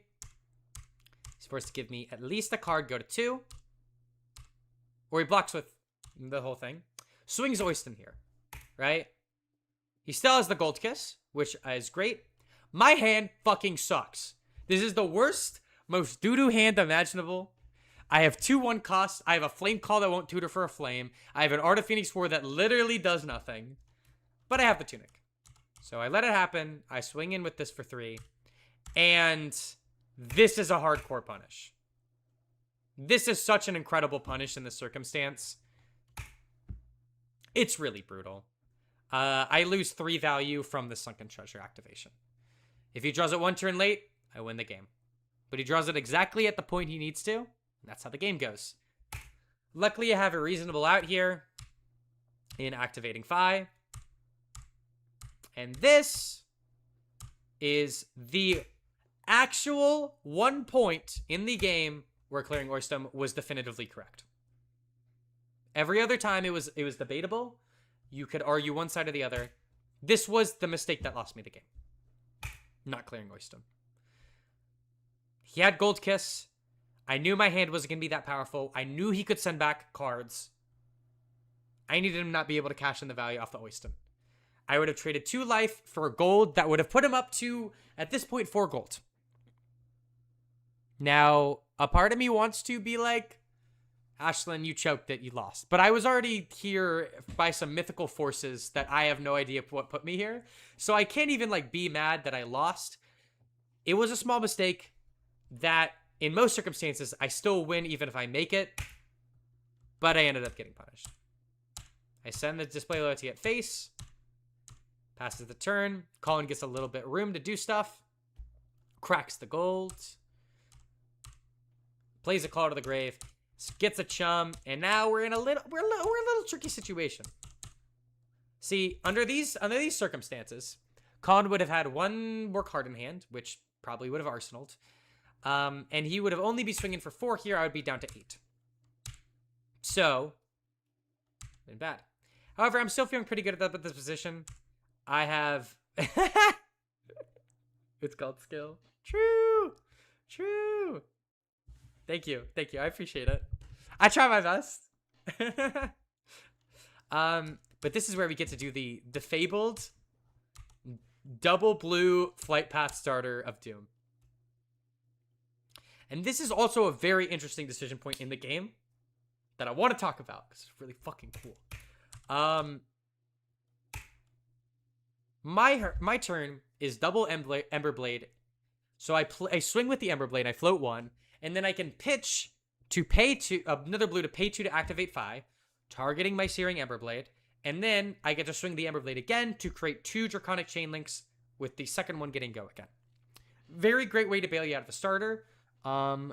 Really cool, important thing that made me have potential to still win this game, even though I drew a really weird hand. Here's my thought process here.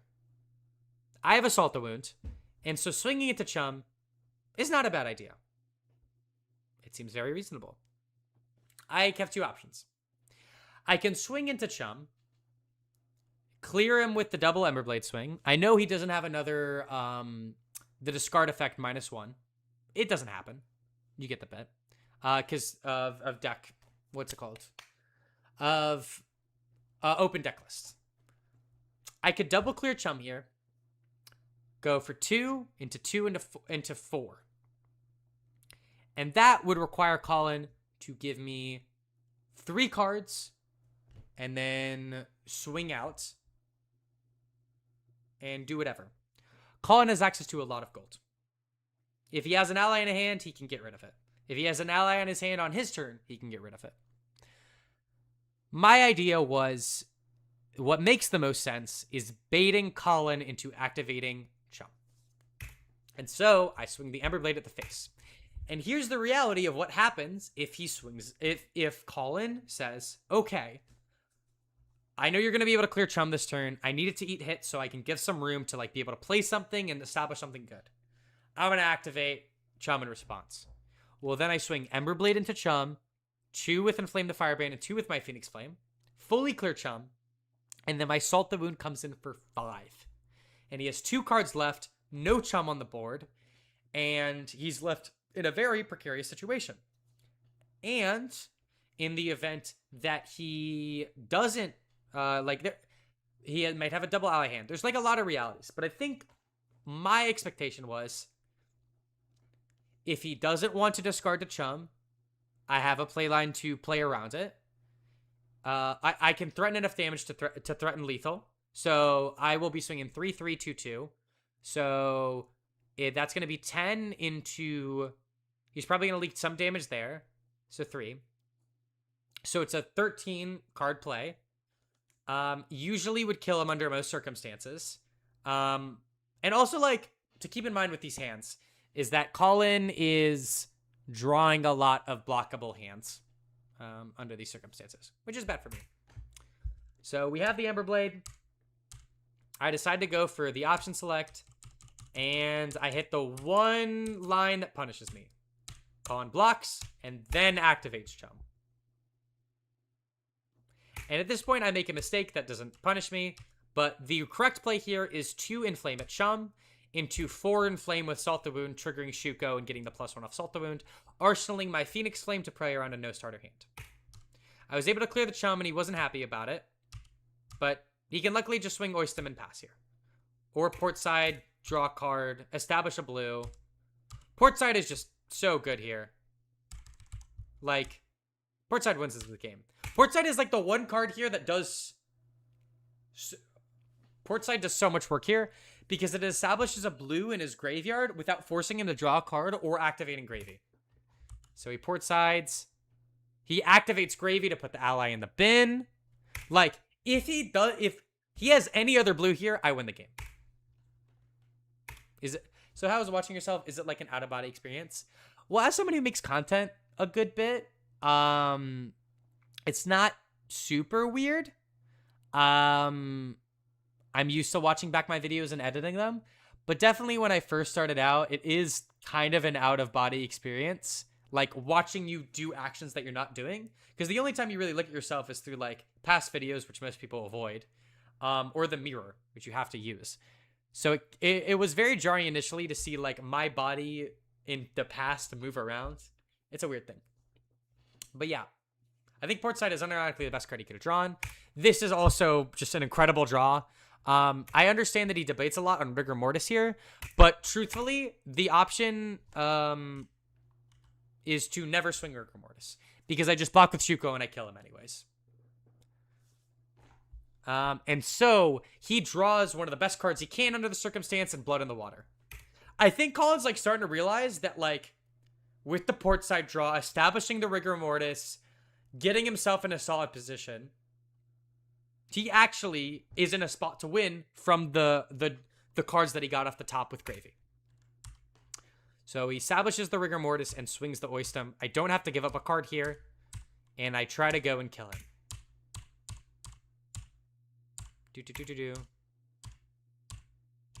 I just take this. I take the 3 here, which makes sense. I have a good hand that converts. It does damage. It's a Spreading Flames into a Blaze Headlong. And here's the bit. Because of the way Colin played his last turn and he debated a lot, the only type of card that would make it so he wouldn't use his last card in his hand to play Rigor Mortis would be a D-React. So I know he had either Blood in the Water or Sink in the hand. What I was hoping wouldn't happen was naturally drawing the Sink from the hand on this specific turn. A lot of these turns, you'll see that Colin didn't draw a lot of defending cards when he didn't need to draw them, and when he needed to draw them, he did. And I'm not saying this to take away anything about this game. This game is beautiful. I had so much fun playing it. Colin is so deserving for finding all these outs. But I just want to establish that at this point, like, we've gotten this close due to Colin's deck really singing at this point. Usually these games should be done deals, but Gravy can make Gravy things happen. He gets the Sink below, and this would cost him his chess piece under normal circumstances. And then I have an FTB. And there's no other playline here. I've thought about it a lot.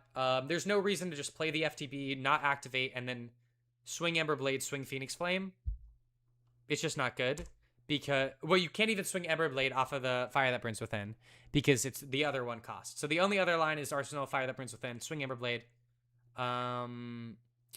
activate Fi, coming for 1. Yeah, it definitely kind of felt that way, Dagnir. Yeah. Before, like, Cheating Scoundrel made the decks a lot different. He stuck with his guns. I activate Fi, I draw here. Regardless of what I get, I'm probably swinging Emberblade. The only exception is if I draw an Ignite or I draw a Finisher. Those are the only other situations where I'm doing anything else. I come in for 5 here. Colin knows the top from checking it with Gravy. He plays the Blood in the Water. And he already had the ally on top. I don't feel like it's easy to pronounce. It's like, Dagnir just makes sense. Because it's like, it definitely sounds kind of like fantasy. And like, definitely it's more of a Nier than a Nur. In that event, I would think. Well, it's good that I at least got it right. But yeah, this is a blowout. This sucks. He's able to fully cover up my 5 value here. And if literally he didn't have the ally on top, and he didn't have the D-React in hands, I would be smooth sailing. But I'm not. And I come at him for 4. It's Lord of the Ring Elven. Ooh, fuck yeah.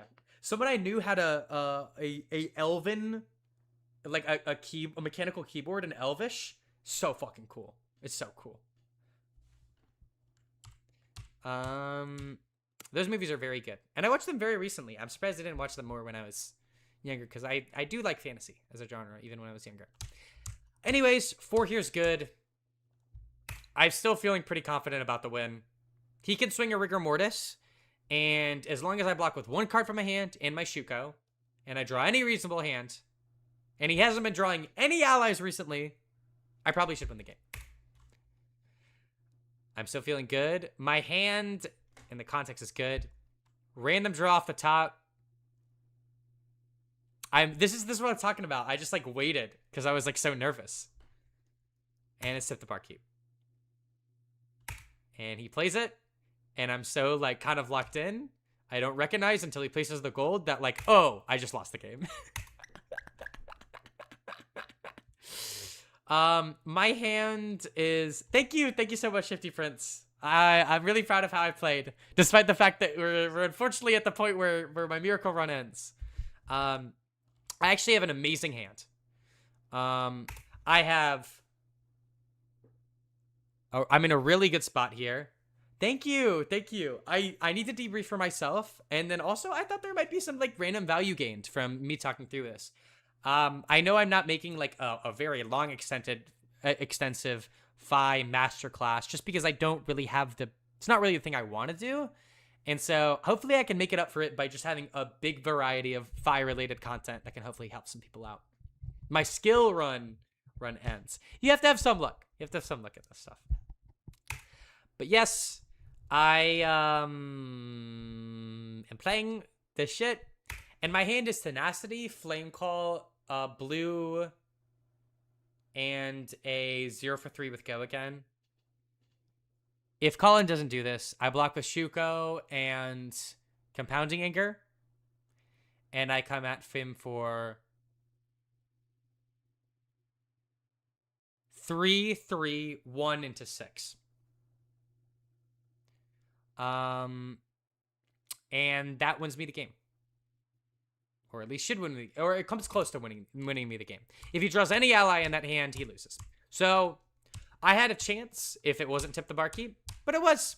And I had to give up all my cards, and I don't think there's really anything else to review over here. I slowly lose the game.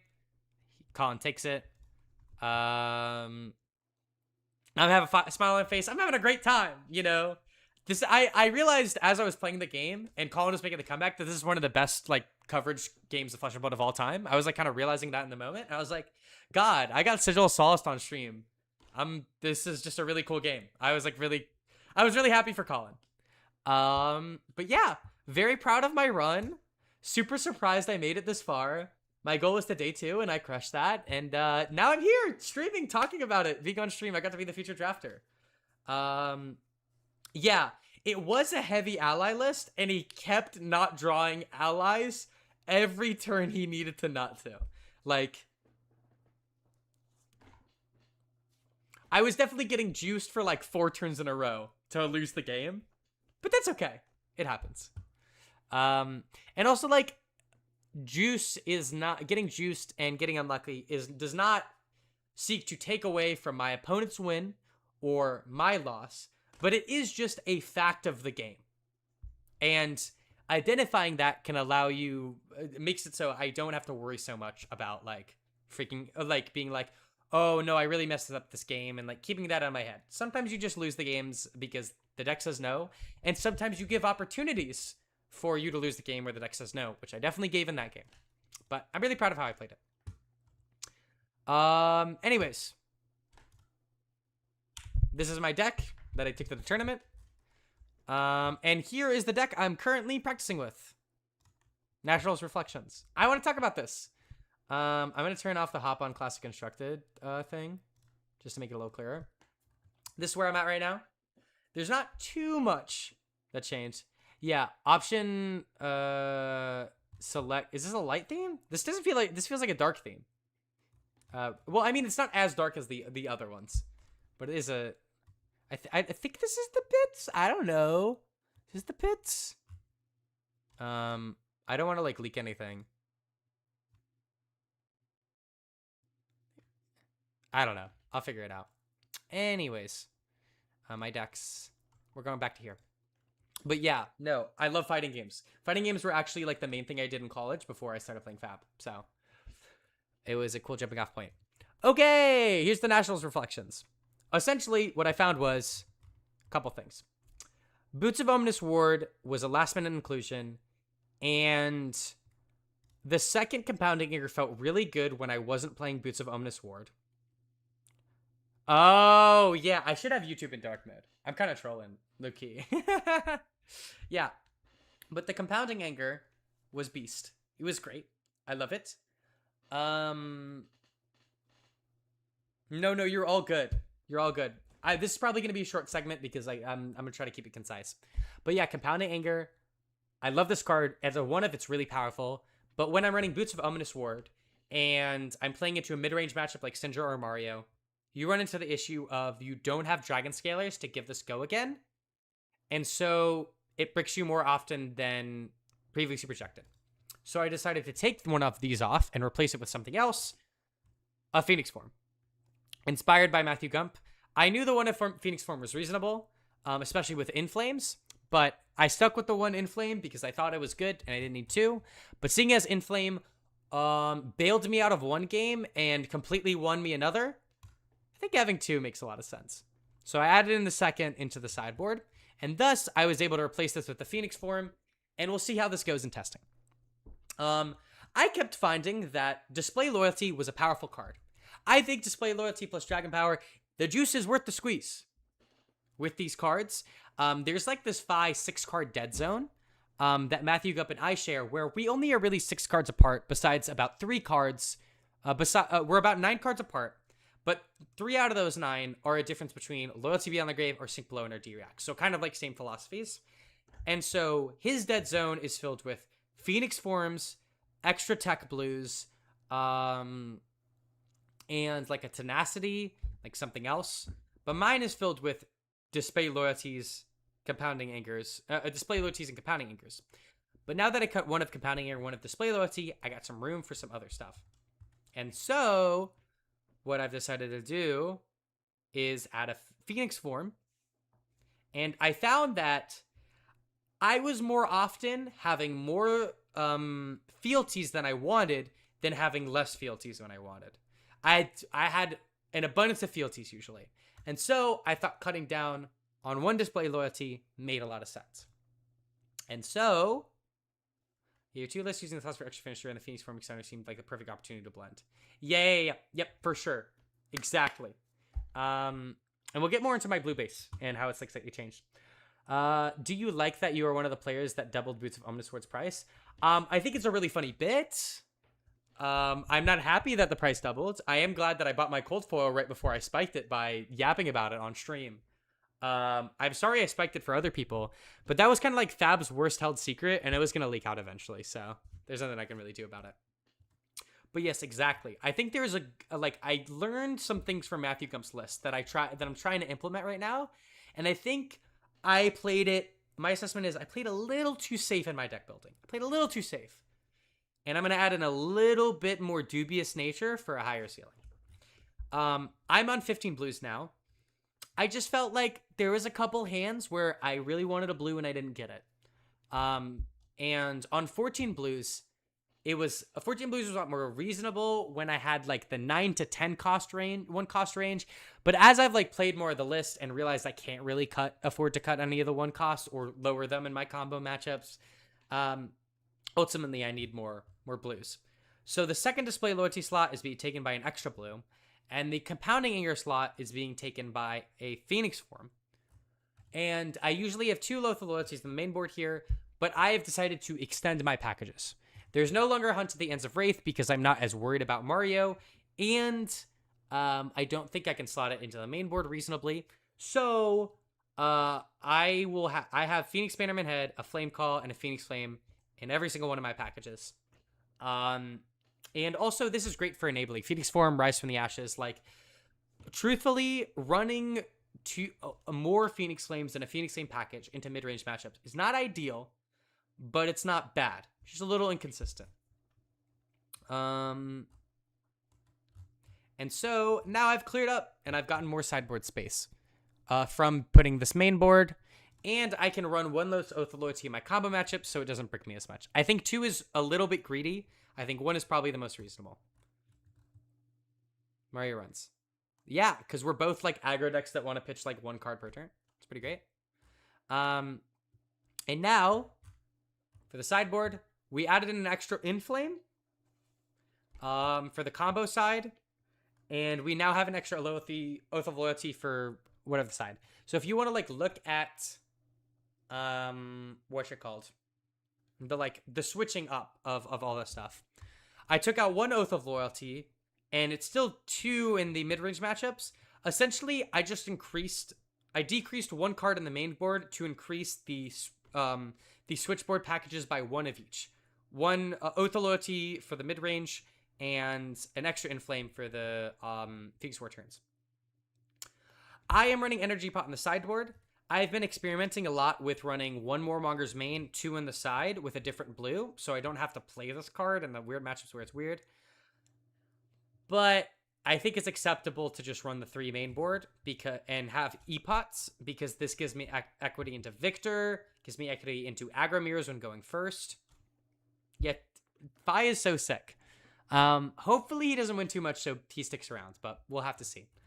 But by running Energy Potion as a card to also counter Victor against Tempo Victors to set up against them, I felt that Loyalty Beyond the Grave was a little less necessary. I just want to go back to trying Sink Below. I think I still like Loyalty more, but it's something I should experiment with. So I'm putting it back in Sink Below. And then this is like the last little bit of experimentation I have left. I had Tide Flippers in the slot. For Vincent, I would run Tunic and Tide Flippers, and that was really great for covering up those kind of like 4 Rune Chant breakpoints with stuff like DRE or the one that banishes from hand, Widespread Annihilation, something like that. And so those together kind of worked very well, but I've been experimenting with the idea of running Boots of Ominous Ward and Double Cross Trap as a hedge into the Acelia matchup. If I'm playing against Spell Cilio, I can prevent 2 reasonably on an Aether Flare. If I'm playing against Grieve Cilio or Gone in a Flash of Cilio, they're probably going to deal 1 arcane damage to me some point in the middle of the turn. So I'm going to be able to cash in the Boots of Ominous Ward defense value into them. Because, to be honest, both those decks require very different things. If I end up deciding that it's not really worth it, and I won't run Double Cross Trap, Loyalty Beyond the Grave, yes, it is so strong. Single-handedly won me 2 of my Swiss games. Just by, like, and especially since, like, the matchups I'm trying to mid-range are, like, Vincent and Mario, where the 1 extra block is usually doesn't doesn't matter as much as you think. And sometimes you can just draw 2 of them early enough, and then you're like, oh shit, I can fix an unbricked hand, or I can use this on the go turn. For if you didn't, would you say do you board for if you don't know? Well, right now I'm boarding combo with these cards. But if I did not know and I was not running double cross tap, I would just run no Arcane Barrier, try to go full aggro. Because Arcane Barrier, even like in my top 8 game where I had turn priority and I knew what my opponent was playing, it was still a debate between Dragon Scaler and Tide Flippers, which I eventually leaned on Tide Flippers. But Dragon Scaler is very reasonable to Incilio just for some extra offensive value to kill him quicker. But yeah, this is a hedge against the Incilios. And the instant effect is very powerful, acting as like a pseudo tunic at home when you need it. You can't play it at the start, but if you need the 1 cost later in the turn, you can definitely cash it in there. And I think that's all for my reflections. The build hasn't changed that much. Actually, I'll just briefly mention the blue base. Blue base is the exact same, except I added 1 more blue. And instead of Lava Vein Loyalty, I put Warmonger's Diplomacy in.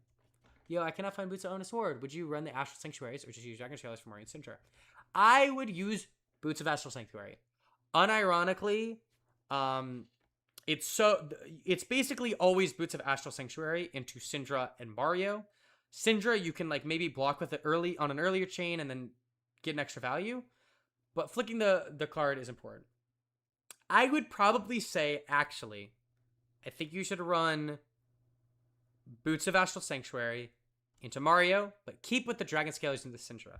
Because I think the 1 block to cover a 4 breakpoint is actually pretty crucial. And I felt that the matchup was still very heavily in my favor, even without Boots of Omnis Ward. And so I think that's very reasonable if you want to do that as like a budget option. But yeah, no, I'm going to be honest. I'm not fucking with Lava Vein Loyalty Blue anymore. It's a little too safe. It is so safe that I actually never want to play it and it becomes unsafe. It's a 0 for 1. The only time it's better than just activating Fi on my opponent's turn to get a Phoenix Flame is if I randomly draw it. And even then, it's usually the first thing I pitch to the Everblade. So, if I'm already kind of having a useless blue that I don't want to convert anyways, just sub it in for the Warmongers. And I'm genuinely fine with playing every single other blue into every matchup. Cinderskin Devotion is powerful. Display Dragon Power is powerful. Overcrowd is powerful. Rise from the Ashes is very powerful in a blue because you can arsenal it, and it usually is like a 0 for 3 if you have multiple flames. Rowdy Locals is powerful. It won me a game on stream. Like, genuinely speaking, this shit's all really good. I'm feeling very good about this being my blue base. I'm feeling very good about this being my list.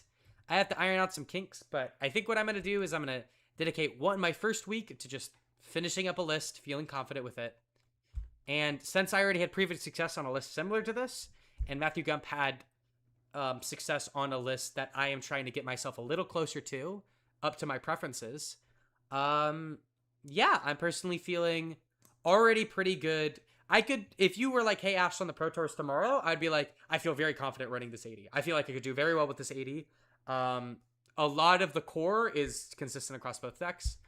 How do you feel about 5 versus Katsu and Dio? Okay.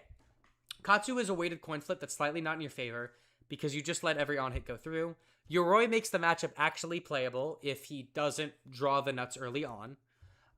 Dio is a different case. People are debating whether to mid-range Dio right now or not mid-range Dio. I personally just try to kill her. I think if you go first, you're favored. If you go second, it's kind of unfavored. If you can resolve an Art of the Phoenix War turn in the first 3 turns, I think you win the game, and if you don't, you lose. I will say, though, with the inclusion of Warmongers, and doing this turn 0, you can just win the game outright. It's very powerful card. And now including Warmongers is making me feel like I might want to run the mid-range configuration just so I can block a little and then leverage the power of Warmongers into Dio. So, yeah, it's very weird. I'm going to do some more Dio testing. But I feel that at worst, at the current moment, it's like a 40-60 matchup. 45-60, slightly unfavored. But there's a good chance that it's 50-50 or even winning, depending on how you play the matchup. And I think that's about it for the stream. Holy shit, we've been streaming for a hot minute at this point. Thank you all so much for, like, tuning in and watching. I'm genuinely so floored that people came to my... I don't know. Sorry. I shouldn't cry. I shouldn't cry. Even though it's okay to cry. But it's like the positive impact that last weekend and how everyone's been super kind to me on social media and everything was so nice um and genuinely I had to go through something rough very recently that I'm not going to talk about publicly. But all this stuff and all the support I've gotten has really, really, really helped me through an unfortunate situation. And also helped me just in general with my confidence and feeling like, you know what, I am good at the game. And the amount of impact it's had on me as a person has been so unquantifiable. So I just like to say from the bottom of my heart, thank you so much. And I'm so happy I got to do this. I'm probably streaming tomorrow. Lock in, y'all. I'm gonna be coaching someone on stream tomorrow. Let me pull it up so I can confirm. It might fall through depending on what happens tomorrow for me. But Tommy, the one who is wearing the my grandma's favorite O2er hat, is actually gonna be on stream, and I'm giving him a little coaching session, live on air. Should be same time tomorrow at 6 p.m. I'll make an announcement about it on my Blue Sky tomorrow morning. So if you want some more, I critiqued my own gameplay. Now I'm gonna get to critique someone else's fight gameplay. So hopefully that can offer a broader range of utility for all the Fi fans involved. But thank you so much. Yay! Hopefully the VOD works. If it doesn't work, it will be resolved for next stream. Yes. Okay. Here's the bit. The nails are beautiful and awesome, but they are really hard to operate day-to-day life with unless you really build the habit to do stuff. It took me a while to be able to properly type on my phone. However, I got asked to write an AG article, and I didn't have any experience typing on a mechanical keyboard with them, and they were all already kind of falling off. I could have put all the it all back on and secured it and kept it probably for more time than I had it over the weekend because I was stressing them out by doing a bunch of card stuff. But truthfully, I was just I don't want to be annoyed while I'm typing, so I'm just going to take them off and reapply them some other time. Maybe buy some new nails. Whatever. But yeah, I think that's it for the stream. Thank you guys so much. Mwah. Love you all. Super pumped to have y'all coming here and watching.